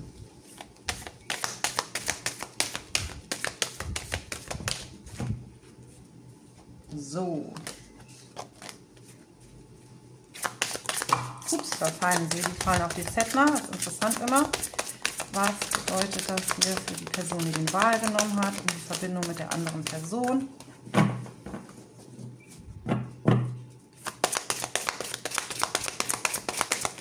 Ups, oh, jetzt habe ich die geknickt, die sowieso schon mit am defektesten war. Ups, da fällt viel. Okay, gut, dann nehmen wir die als Hauptkarte, weil sie jetzt so rumliegt. Ich wartete nämlich noch auf die Hauptkarte. Und da haben wir als Hauptkarte für dich liegen den Magier. Das ist so ein bisschen jedem Anfang wohnt ein Zauber inne, kriege ich hier gerade rein. Hier geht es ein bisschen darum, dass diese Person versucht, dich zurück in ihr Leben zu manifestieren, bekomme ich hier. Also diese Person denkt, Es ist noch nicht aller Tage Abend und diese Person glaubt auch mehr und mehr daran, dass sie in der Lage ist, dich vermutlich auch irgendwie zurückzubekommen und gibt auch gerade diese Energie so ins Universum, weil sie glaubt, dass ihr eigentlich immer noch zueinander gehört. Das ist das, was ich hier tatsächlich reinbekomme, okay? Dazu bekommen wir die 5 der Münzen auch noch umgedreht. Also andererseits denkt diese, also das ist das, was diese Person versucht zu manifestieren sozusagen tatsächlich, dass was diese Person sich von der Zukunft wünschen möchte. Das ist eigentlich ein Neuanfang, aber andererseits ist diese Person auch der Meinung, dass hier die Tür zu dir, die ist geschlossen. Ja, 5 der Münzen, diese Tour ist zugegangen, diese Person hat dich zu sehr enttäuscht, als dass da noch irgendwelche Chancen für diese Person bestehen würden. So, was haben wir noch? Warte mal, wir haben ja hier viel mehr Platz, dann machen wir es auch mal so. Das habe ich besser gemacht so mit der Einstellung. Sagt mal, wenn ihr die anderen Einstellungen kennt. Ich glaube, das ist jetzt so am besten. Ich hoffe, es hält allerdings auch. Kommt die jetzt oder welche gehört zum Magier? Ja, dieser Person ist auch bewusst, dass es hier mit dem Geben und Nehmen nicht so richtig gut zwischen euch funktioniert hat. Dass diese Person sich immer mehr genommen hat, als sie gegeben hat und dass sie das wahrscheinlich auch hoffentlich in Zukunft ändern möchte mit dieser Energie, die wir hier drauflegen haben. Aber diese Person weiß ganz genau, ich habe dir einfach nie das geben können, was du verdient hast. Ich habe mir immer nur genommen und niemals gegeben. Und dass du irgendwie, und dann habe ich dich auch noch zu bitterst enttäuscht und das ist dieser Person mehr als bewusst. So, was haben wir hier noch? Dann haben wir hier drinnen den Emperor, das heißt der Herrscher. Diese Person sieht sich aber weiterhin auch als so ein Player, als so ein Macher, also der denkt zumindest, dass er das sein sollte oder sein kann, was ja auch gut ist. Jeder Mann sollte das natürlich von sich denken. Also diese Person hofft eindeutig, dass sie hier weiterhin sozusagen die Hauptrolle in deinem Leben spielen darf. Dann haben wir hier drinnen den Teufel umgedreht und gleich dazu ist mir in die Hand gefallen die 5 der Kelche. Diese Person ist sich mehr und mehr darüber bewusst, dass sie hier die toxische Rolle gespielt hat in eurer Beziehung. Diese Person möchte auch Sachen loslassen, die sie vielleicht in der Vergangenheit dazu auch gebracht haben, dass sie sich nicht richtig benommen hat dir gegenüber. Das kann hier, kriege ich rein, so auch sowas wie Alkohol sein. Sehr narzisstische Züge an den Tag gelegt hat und diese Person kriegt hier so ein bisschen so einen inneren Reifeschub, sage ich mal. Diese Person ist sich darüber bewusst, dass sie hier so ihre toxische Scheiße, kriege ich auch so rein, Entschuldigung für diese Worte, ich hoffe, das werden Videos nicht gesperrt für, loslassen sollte, ne? Dass sie da irgendwie durchaus mal an sich selbst ein bisschen arbeiten muss. So. Da haben wir dann auch hier das gebrochene Herz drauf liegen. Das liegt hier aber auch unter dieser Karte, wo ich das Gefühl habe, das geht hier um dich. Also diese Person ist sich durchaus darüber im Klaren, dass diese Tür für sie im Moment zu ist, einfach weil sie dir zu sehr wehgetan hat. Diese Person weiß ganz genau, dass sie da zu extremen Verletzungen, ihr Verhalten zu extremen Verletzungen bei dir geführt hat. Dann haben wir hier den König der Pentacles liegen. Da haben wir hier nochmal noch einen König drin liegen. Unter dieser Manifestationskraft, also diese Person geht hier mehr und mehr auch, diese Person hat durchaus ein Ziel, den haben wir immer häufiger drin liegen, wir hatten vorhin auch schon wieder drin liegen, ich glaube einige von euch sind sehr verliebt in diese Karte, repräsentierend für eine bestimmte Person, behaupte ich jetzt mal, sonst hätte ich den nicht immer und immer wieder drin, denn die Karte selbst hat nichts, was sie irgendwie dazu bringen würde, immer wieder selber rauszukommen, in fast jeder Legung. Der König der Münzen, der steht natürlich für eine sehr reife Person, für eine sehr erwachsene Person. Wie gesagt, wir liegen hier meistens auf einen Mann drauf. Das heißt, dieser Mann ist wirklich dabei, sich mehr und mehr darüber bewusst zu werden, dass er hier mehr in eine gebende Energie kommen muss, also auch sozusagen sein Leben in den Griff bekommen muss, er möchte gerne was aufbauen, er will eigentlich der Provider sein, also der für dich auch zustellt, der für dich da ist, der möchte auch gerne eigentlich, hat er immer noch hier mit dem Hund der Treue angezeigt, dass eigentlich sein Wunsch mittlerweile ist, dass ihr doch irgendwie so eine alte Ehe führt sozusagen.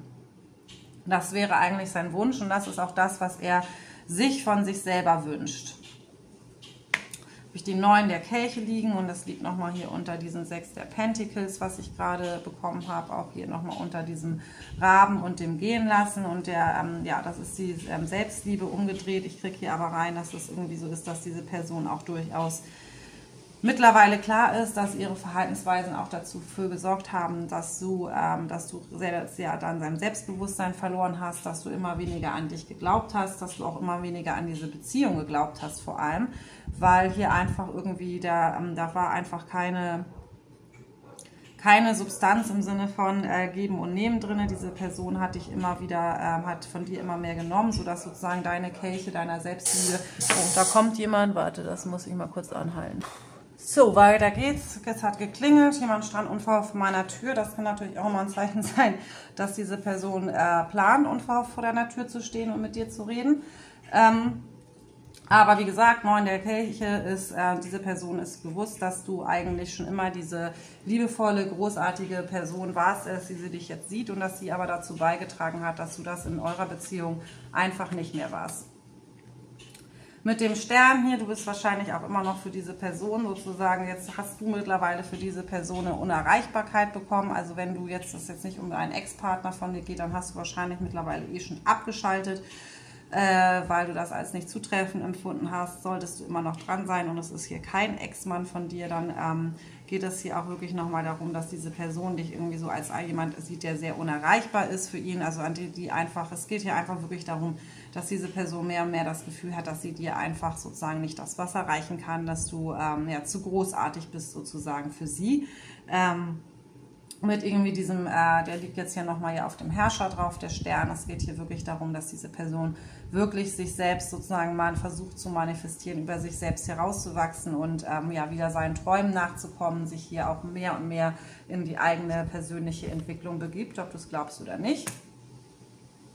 Und hier mit den 2 der Stäben, zusammen auch mit dem Teufel darunter, dem Stern daneben und so weiter, habe ich hier natürlich auch drin, dass diese Person, ja, das ist das, was ich eigentlich gerade gesagt habe, diese Person würde eigentlich gerne auf dich zukommen, die würde dir eigentlich gerne irgendwie, ja, am liebsten mit dir irgendwie auf Reisen gehen zum Beispiel, wahrscheinlich wart ihr vielleicht auch mal irgendwann auf Reisen. Die würde am liebsten sozusagen zu dir kommen und sagen, komm, lass uns neu anfangen, lass uns einen neuen Weg beschreiben, lass uns erstmal hier irgendwie um die Welt reisen. Aber diese Person weiß im Moment, dass das gar keinen Sinn hat, da irgendwie groß auf dich zuzukommen. Mit den Ass der 7 mit der Stäben, ja, da haben wir auch weiterhin diese zusammen auch mit dem Loslassen, diese Person wirklich versucht, ob du es glaubst oder nicht, diese Person versucht tatsächlich gerade extrem an sich zu arbeiten.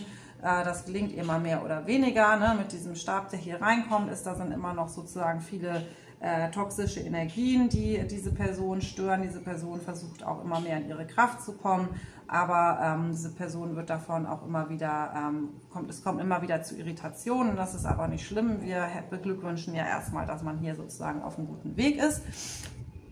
Und die soll hier drauf bekomme ich rein oder hier nochmal so in die Mitte. Ja, diese Person, die wird vermutlich also wenn diese Person in einer anderen Beziehung mittlerweile ist, dann denkt diese Person darüber nach, sich aus dieser Verbindung wieder zu lösen. Wenn diese Person oder diese Person ist auch ansonsten gerade in der Lage, auch sehr gut alleine zu sein. Andererseits kann es auch hier immer noch auf dich, ne? Das kann auch um dich gehen, kann auch einfach nur sein, dass diese Person, für den einen oder anderen ist es wirklich nur so, dass diese Person sieht, dass du alleine sozusagen besser dran bist. Knapp und kurz gesagt. Und hier haben wir noch die 9 der Schwerter drauf liegen, auch auf diesen ganzen Dingern. Das heißt, diese Person hat große, tatsächlich auch Albträume teilweise wegen dir. Also diese Person weiß, dass sie einfach so viel Schlechtes gemacht hat in der Vergangenheit, was euch beide angeht, dass es sie tatsächlich sogar den Schlaf kostet. Diese Person kann oft einfach gar nicht schlafen oder wacht auf, weil sie von dir träumt, aber halt keine Träume, dass ihr wieder zusammen seid, sondern wirklich da quält jemanden das schlechte Gewissen und verfolgt diese Person bis in die Nacht hinein. Ich möchte nochmal die Setna angucken, was wir hier auf dir liegen haben.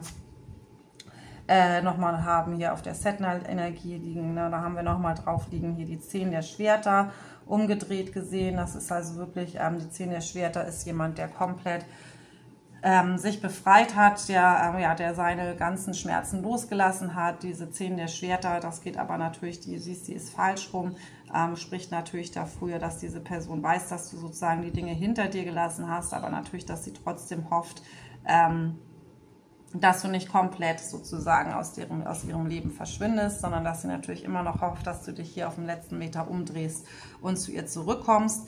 Dann haben wir dich hier drauf liegen noch als den Ritter der Stäbe. Das heißt, hier sehen wir nochmal diese gleiche feurige Energie, diese Freude am Leben wiedergefunden haben. Dass es hier wirklich darum geht, dass du ja hier nochmal Pferd, ne, falls ein Pferd für dich eine Rolle spielt auch, ne, weil ich vorhin über die Tiere geredet habe, nochmal hier die Bestätigung dessen, dass es hier wirklich um diese Sedna-Energie auch geht mit den Tieren. Und dann haben wir als 21 die Welt drauf liegen. Ja, die Welt ist immer die Vollendung, also das kann einerseits sein, dass du für diese Person die Welt bedeutest. Ich bekomme hier aber tatsächlich eher rein für viele, dass es ihnen nochmal darum wirklich geht, dass du ne, mit diesen 10 der Schwertern, das ist diese Hoffnung, dass da irgendwie noch so ein Resthoffnung ist, dass du dich da umdrehst und nochmal zurückgehst. Sie weiß aber auch, dass du die Sachen hinter dir gelassen hast. Und dass du durchaus hier ein komplett neues Leben angefangen hast, ohne diese Person. Und leider sieht diese Person, oder leider für die Person, gut für dich, sieht diese Person durchaus, dass es dir 100-mal besser geht, seit du das hinter dir gelassen hast. So, das war deine Legung. Ich hoffe, sie hat dir gefallen und wenn dem so ist, dann bitte, bitte, bitte hinterlasse auch den Daumen nach oben. Sei so fair, energetischer Ausgleich gilt immer in alle Richtungen, auch für Kartenleger hier auf YouTube und alle anderen YouTube-Kanäle.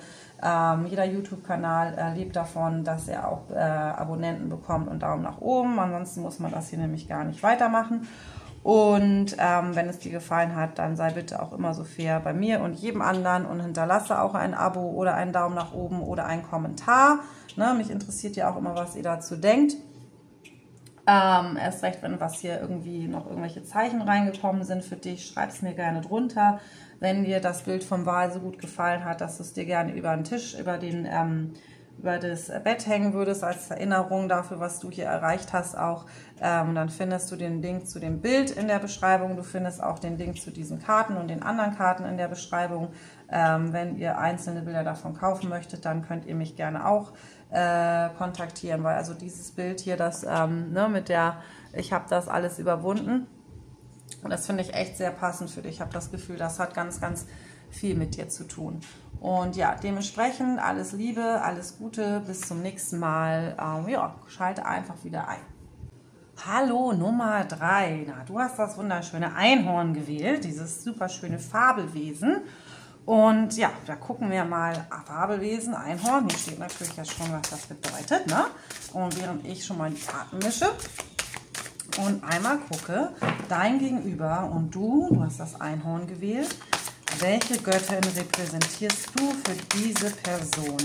Liebes Universum, bitte gib mir eine Göttin für die Person, die das Einhorn gewählt hat. So, kommt nicht so schnell wie bei den anderen.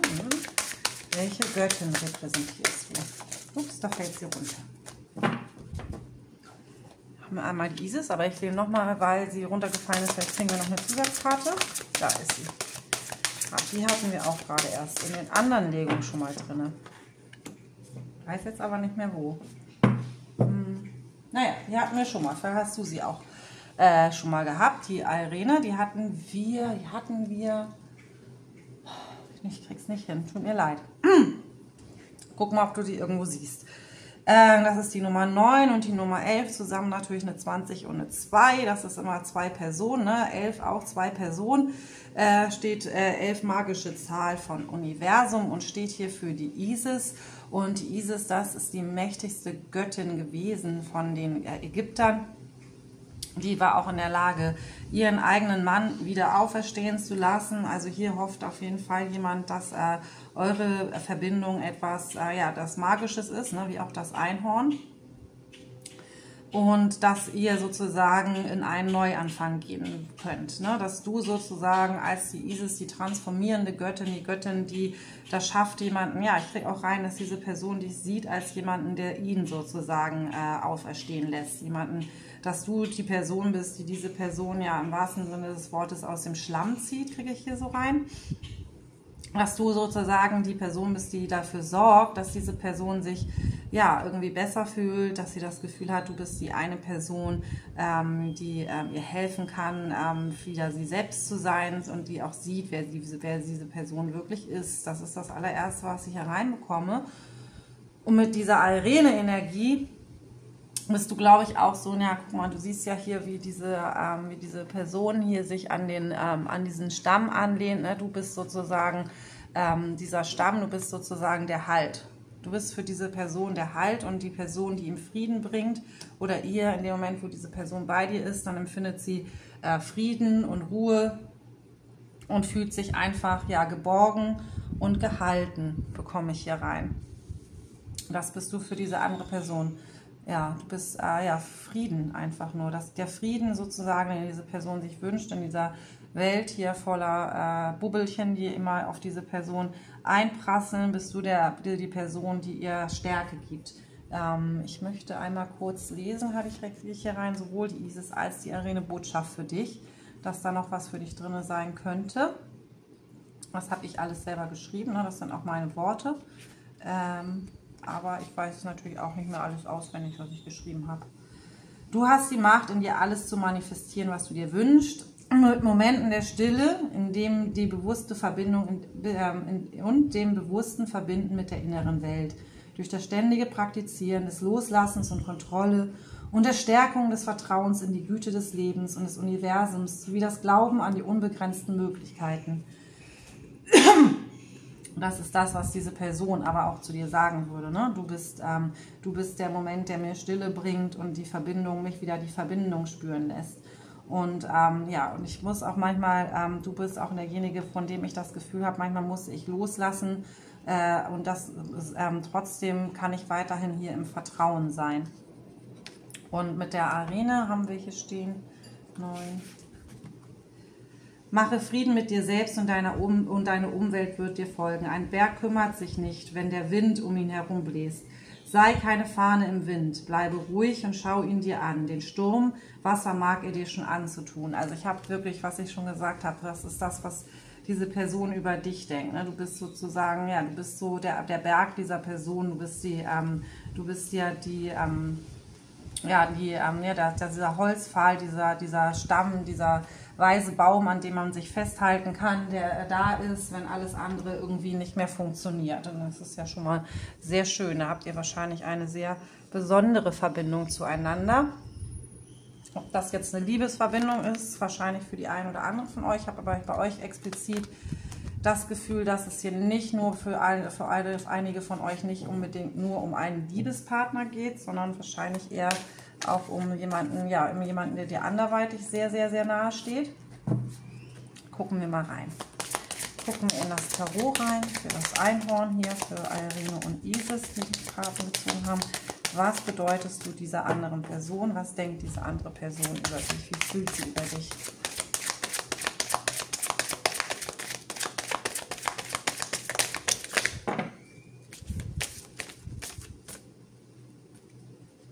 Interessant, den hatten wir vorhin schon mit als zentrale Figur. In dem zweiten Legung mit dem Wal, vielleicht hat dich auch interessiert.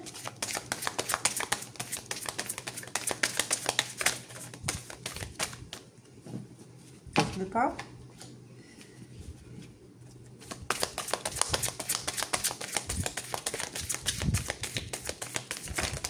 Ui.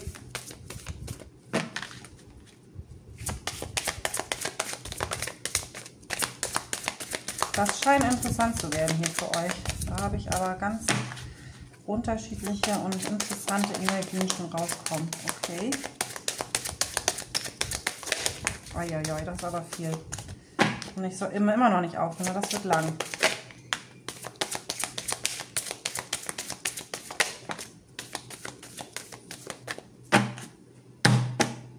So.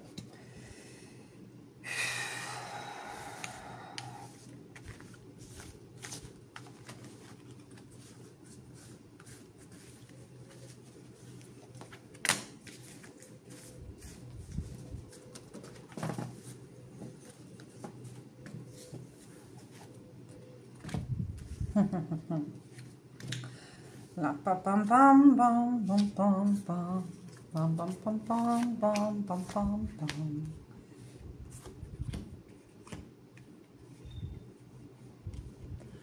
Ja, muss ich mich selbst erst ein bisschen reinfühlen, ehrlich gesagt. Also, hatten wir vorhin auch schon mit drin. Falls du, das war beides immer bei dem Wal mit drin, falls das hier beim Wal ging es explizit um ja auch eine Verbindung aus der Vergangenheit, hatte ich das Gefühl, also was wie ein Ex-Partner, um das mal zu spoilern, falls das irgendwie zu dich zutrifft und du dich den Wal auch irgendwie zugehörig gefühlt hast. Hier haben wir eine Person drin liegen, die dich, ja, die hier für dich, also erstmal kommen wir natürlich mal zu den zwei der Kelchen, das ist jetzt nicht unbedingt die zentralste Karte gewesen, aber die, wo ich dir natürlich am meisten jetzt erstmal zu sagen kann, und einfacher für mich damit anzufangen. Die 2 der Kelche bedeutet, dass diese Person wirklich für dich eine ganz tiefe Empfindung hat, ganz tiefe Liebe für dich empfindet. Diese Person hier nochmal, diese 2 umschlungenen Hände und die beiden Kelche, das ist die Karte, die Liebeskarte überhaupt. Ne? Das ist eine Karte, wo 2 Menschen sich eben die Hand reichen und füreinander da sind und Geben und Nehmen auch ausgeglichen ist. Also diese Person hat wirklich das Gefühl, also wenn es ihr nicht gut geht, dann muss sie nur deine Hand nehmen und es geht ihr wieder besser. Und mit dem Magier hier drinnen liegen, da geht es, glaube ich, in erster Linie geht's um neue Anfänge, aber auch da wirklich um die Magie. Magie im wahrsten Sinne des Wortes bekomme ich hier rein. Also für dich, du bist für diese, ne, wir haben ja auch hier das Einhorn bei dir liegen.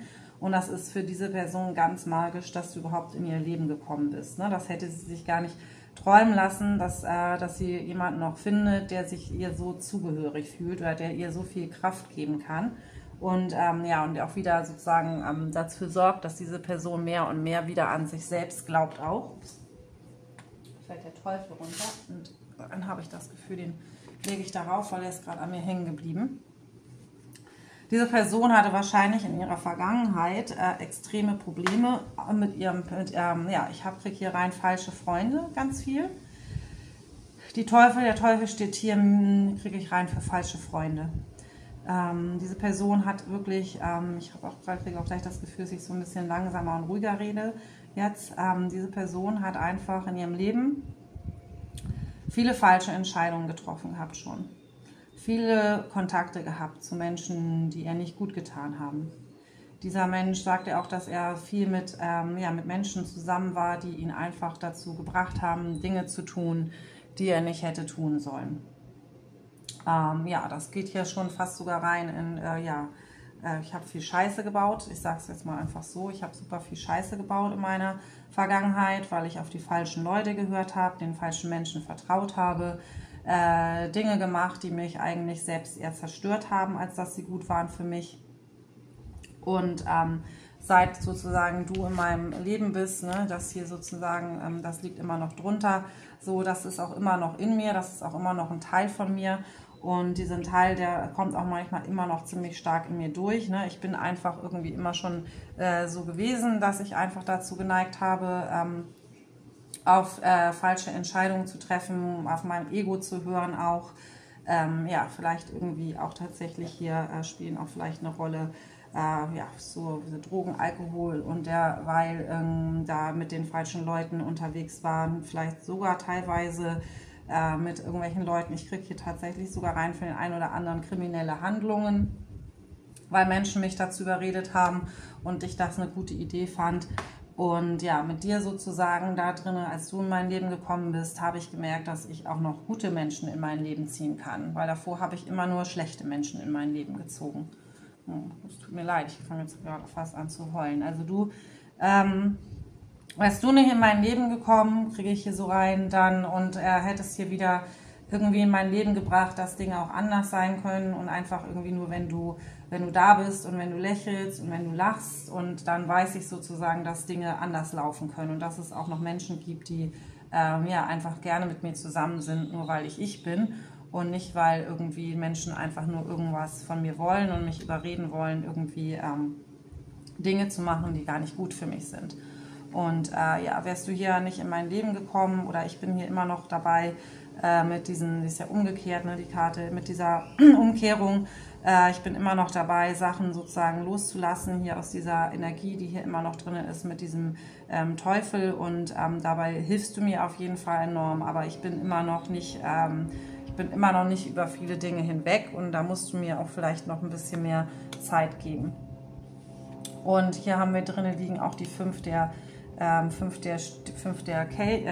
Münzen. Und das ist irgendwie, ich bin oft sozusagen sehr alleine und traurig und fühle mich einfach irgendwie auch gar nicht so zugehörig zu dieser Welt und habe immer das Gefühl, dass ich immer alles nur falsch mache. Und aus dieser Gefühl heraus habe ich manchmal auch das Gefühl, dass ich nicht irgendwie mit jedem reden kann, auch mit dir nicht, weil ich muss Sachen einfach für mich behalten, weil du würdest mir vielleicht viele Sachen auch gar nicht verzeihen oder du hast auch manchmal das Gefühl, dass ich dir gar nicht geben kann, was du verdienst. Aber es hat damit zu tun, dass ich das Gefühl habe, ich muss Sachen bei mir behalten, ansonsten tun mir Menschen immer nur weh. Und mit den 10 der Stäben hier ist irgendwie dieses auch noch drin, so ich würde auch gerne vorwärts gehen und ich würde Dinge gerne anders machen, aber ich habe halt einfach noch extrem viel Gepäck, was hier immer noch bei mir ist. Und dieses Gepäck loszulassen, das ist sehr, sehr, sehr, sehr schwer. Aber ich wünsche mir wirklich, dass ich dieses Gepäck loslassen kann, dass ich eine bessere Zukunft anziehen kann. Und du gibst mir auch immer wieder den Glauben daran, dass ich das kann. Aber aktuell ist mein Herz immer noch irgendwie sehr gebrochen. Und auch du sozusagen hast, glaube ich, irgendwas vielleicht gerade bei dieser Person gemacht, dass sie irgendwie das Gefühl hat, dass sie nicht gut genug ist. Aber sie weiß, dass das eigentlich nicht, dass du das nicht wirklich über sie denkst. Dass du dieser Person eigentlich nur Freude bringen möchtest. Und diese Person ist sich darüber klar, dass sie Dinge extrem ändern muss. Hier haben wir die Todeskarte drin, ne? Tod und Wiedergeburt. Wir reden hier wirklich davon, dass dieser Person durchaus bewusst ist, dass sie in ihrem Leben Dinge komplett anders machen muss, als sie es vorher gemacht hat. Und dass Dinge manchmal auch zu Ende gehen müssen. Also wenn ihr hier gerade irgendwie in so einer Trennung mit dieser Person seid, dann geht es auch wirklich für diese Person darum, dass sie sich erstmal selbst neu finden und definieren muss. Das hat nichts mit den Gefühlen zu tun, die diese Person für dich hat, denn diese Person sieht tatsächlich dich sozusagen als hier mit dem Schicksalsrad, dass ihr schicksalhaft miteinander verbunden seid, dass das auch auf jeden Fall das ist, was sie eigentlich möchte, dass du sozusagen schicksalhaft in das Leben dieses Menschen gekommen bist, um diesen Menschen zu zeigen, dass Dinge anders sein können, dass Dinge besser laufen können. Aber dafür muss diese Person erstmal hier diesen sozusagen Ego-Tod sterben, diesen Teufel hier loswerden, der bei der Person immer noch mit drin steht. Und im Moment ist diese Person auch so, dass sie sich auf Arbeit und alles so gar nicht so richtig konzentrieren kann, weil sie ja einfach zu sehr versucht, sich irgendwie zu viele Dinge gerade auf diese Person einprasseln, habe ich so das Gefühl. Und diese Person hat irgendwie immer diese Hoffnung, dass du hier reinkommst und im richtigen Moment alles noch irgendwie für diese Person auch, der Person auch hilfst. Dass du dieser Person hilfst, aber da muss ich dir auch sagen, ne, Menschen sind natürlich immer auch für ihr Glück selbstverantwortlich und auch für ihre eigene Heilung selbstverantwortlich.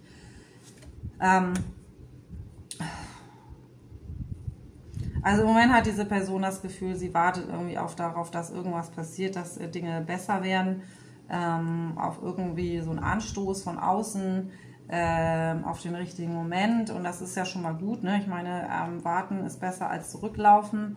Aber ja, diese Person hat hier wirklich mit diesem König der Kelche, der sieht dich schon als mit sehr, sehr viel liebevoller Energie.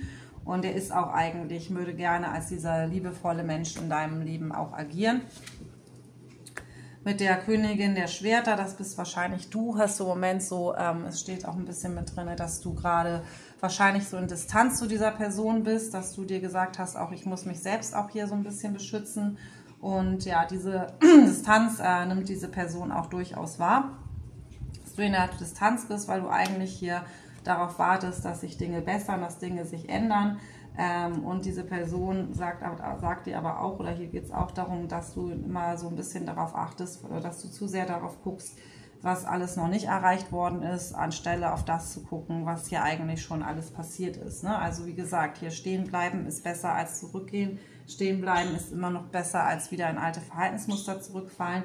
Und es statt sozusagen den Fortschritt darin zu sehen, dass diese Person zumindest versucht, Dinge zu ändern, macht diese Person ein bisschen traurig, dass du das nicht siehst, sondern dass du immer, dass du in die Distanz gegangen bist, weil du einfach, einfach zu sehr hoffst, dass sich Dinge ändern, dass Dinge sich von einem Tag auf den anderen ändern, aber das ist im Moment nicht das sozusagen, was hier drin ist.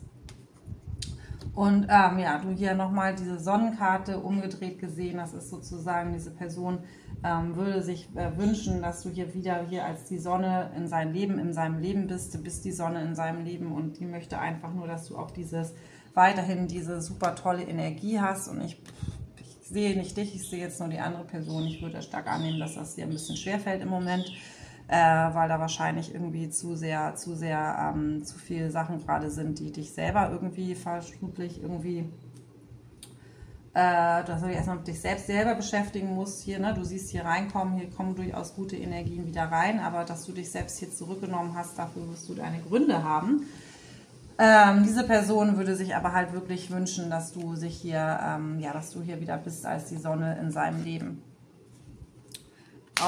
Umgedreht habe ich hier den Mond. Es geht hier wirklich darum auch, dass diese Person weiterhin sich sozusagen mehr mit sich selbst beschäftigen müsste, auch unbewusste Verhaltensmuster auflösen müsste, verstehen müsste, warum sie Dinge tut, die sie tut.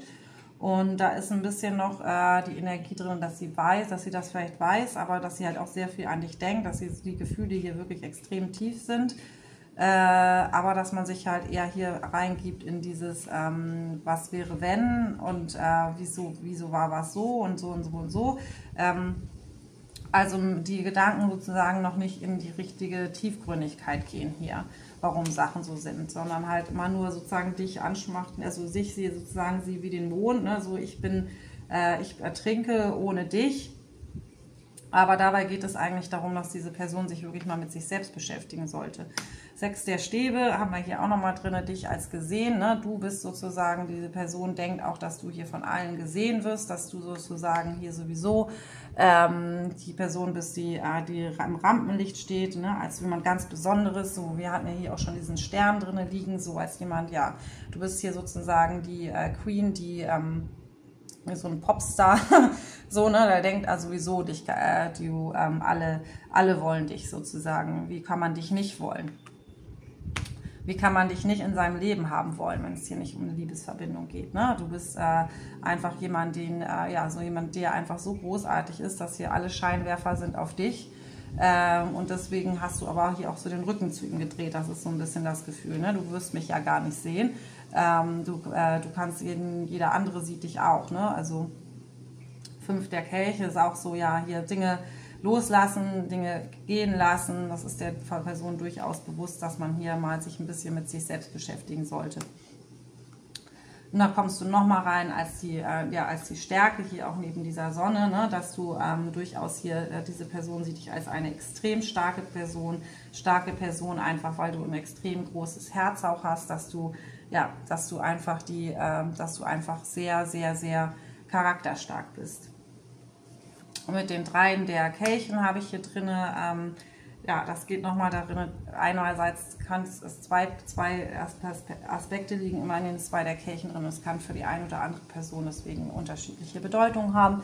Einmal sehe ich hier generell für die meisten drin liegen nochmal, dass diese Person nicht das Gefühl hat, dass sie ansonsten viel Unterstützung von anderen bekommt aus ihrem Freundeskreis. Für die anderen könnte das auch bedeuten, dass hier irgendwie noch eine dritte Person eine Rolle gespielt hat in der Vergangenheit zwischen euch oder dass du vielleicht auch schon jemand anderen hast. Auf jeden Fall irgendeine dritte Person, von der diese Person aber jetzt möchte, dass diese Person aus eurer Verbindung rausgeht. Ob diese Person bei dir mit drin ist oder bei ihr, das sehe ich hier jetzt nicht so wirklich. Ich habe fast das Gefühl, dass sie bei den meisten bei euch eher bei dir mit drin liegt. Hier geht es um den Ausgleich von Energien zwischen euch beiden, also wirklich um die Geduld. Hier ist Geduld gefragt von beiden Seiten. Wenn das hier wieder in Harmonie kommen soll, zwischen euch oder in Harmonie ist, dann geht es bei euch beiden immer darum, dass Dinge im Ausgleich sind. aber sehr, sehr viel Ungeduld. Also eure Verbindung erfordert, das sagt dir auch so wirklich das Universum, wenn das hier für dich das Richtige ist, dann musst du hier sehr viel mehr Geduld mit dir bringen, als du es hier augenblicklich drin liegen hast. Haben wir nochmal den Pagen der Kelche umgedreht gesehen. Das heißt, diese Person würde dir eigentlich wirklich gerne einmal sagen, was du für sie bedeutest, aber das traut sich diese Person einfach aktuell nicht. Diese Person hat halt, wie gesagt, das Gefühl, du wirst hier schon von jedem anderen gesehen. Du hast wahrscheinlich schon jemand anderen an deiner Seite, oder das glaubt sie zumindest. Da hat sie dich vielleicht irgendwie auf irgendeinem Foto sonst gesehen mit irgendwem. Und sie glaubt, das bringt gerade auch nicht so viel, dir von Herzen zu sagen, wie wichtig du ihr eigentlich bist.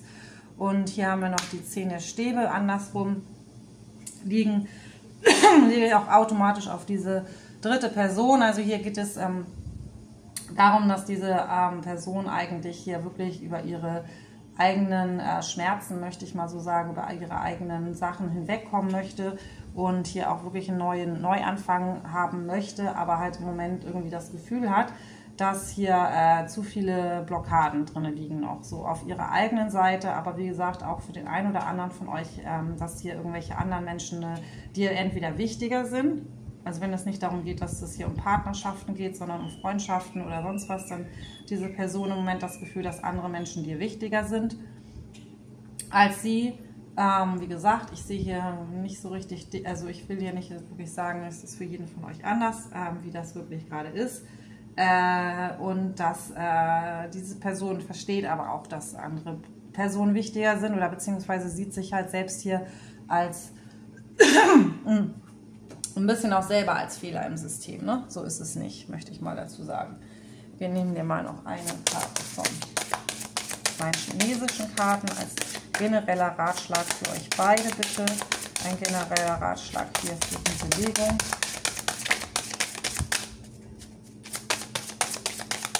Genereller Ratschlag, nicht so. Das. Oh, und eines liegen geblieben, die gucken wir uns auch an. Ja, der Weise.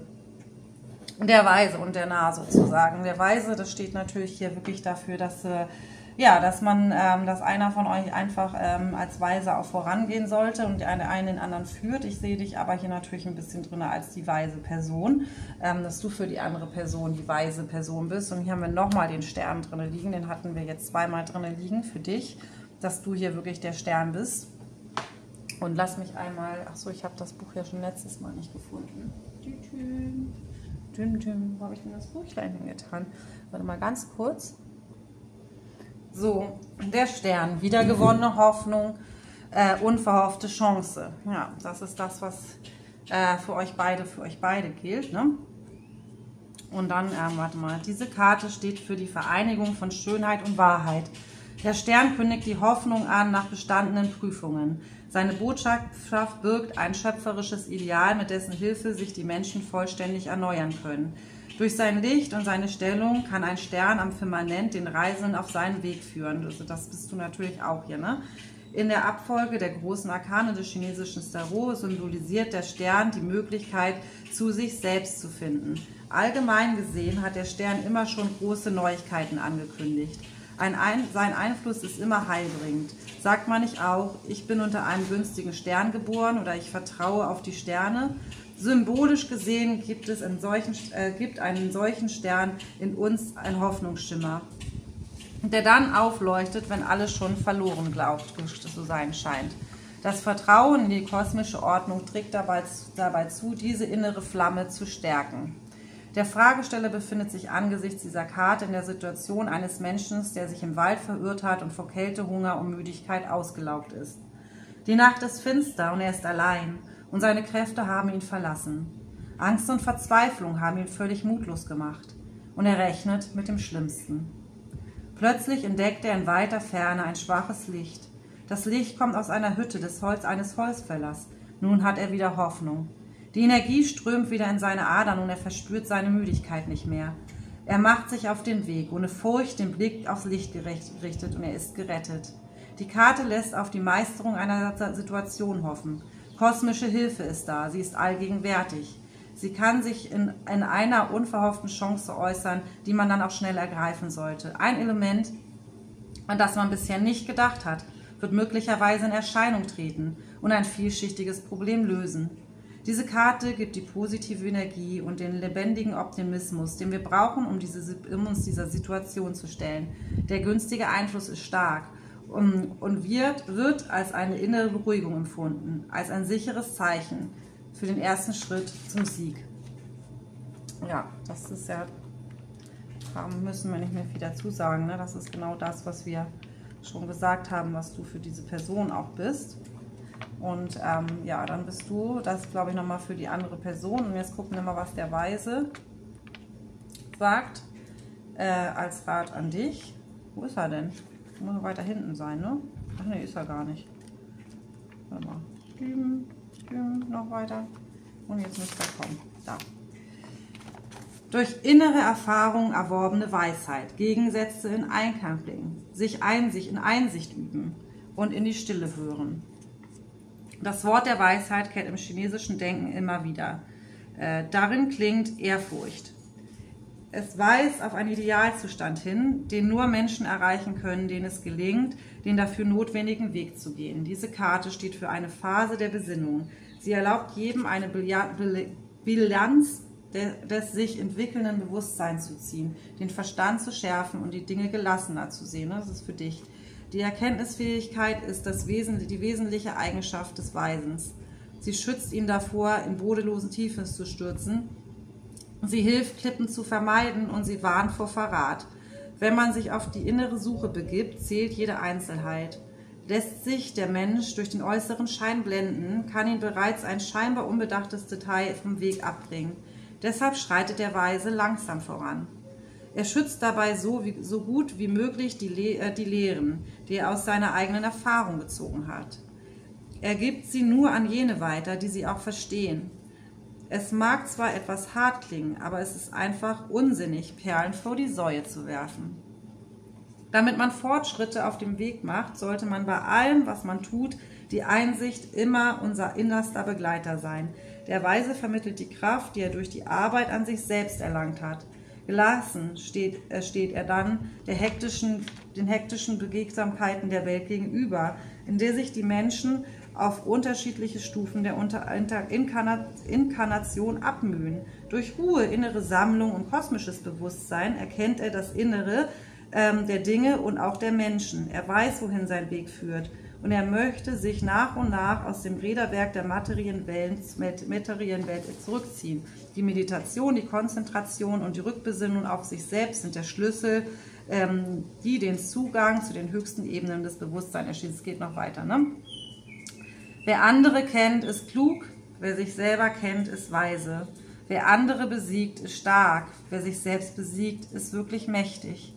Wer sich selbst genügt, ist reich. Wer seinen Weg folgt, hat Willen. Wer auch im Tode noch nicht untergeht, der lebt wirklich. Für den Fragesteller bedeutet diese Karte eine ernstzunehmende Warnung. Er muss jede intellektuelle Aufgeregtheit vermeiden, weil diese Wahrnehmung die Realität stört. Sie ist ein Alarmsignal, das zur Vorsicht, zur richtigen Entscheidung über den einschlagenden Weg rät. Die Entscheidung darf nicht überstürzt getroffen werden, im Gegenteil. Sie muss mit Gelassenheit und Selbsterkenntnis gründlich überdacht und durch exakte Analyse reifen. Erst in der Stille des Bewusstseins wird die Lösung erscheinen. Diese Karte fördert die spirituelle Bewusstwerdung. So, und damit ende ich diese Legung. Das haben wir dazu zu sagen. Und ich wünsche euch alles Gute. Erzählt mir, wie es weitergeht. Guckt nochmal andere Legungen vielleicht an. Hier habe ich noch für dich schnell gezogen die Zufriedenheit. Darum geht es jetzt für dich, dass du mit dir im Reinen und zufrieden bist. Das rät dir auch der Weise in dieser Situation mit diesem anderen Menschen. Darfst du dich auf deine eigene Seelenzufriedenheit konzentrieren. Du bist nicht verantwortlich für die Heilung von anderen. Aber es ist doch trotzdem auch schön zu wissen, dass man für jemand anderen so eine besondere Person ist oder nicht. Ja, hinterlass mir bitte einen Daumen nach oben, wenn das mit dir resoniert hat. Hinterlass mir gerne einen Kommentar oder ein Abo, falls du auch mehr sehen möchtest in der nächsten Zeit. Und ansonsten wünsche ich dir alles Gute und bis zum nächsten Mal.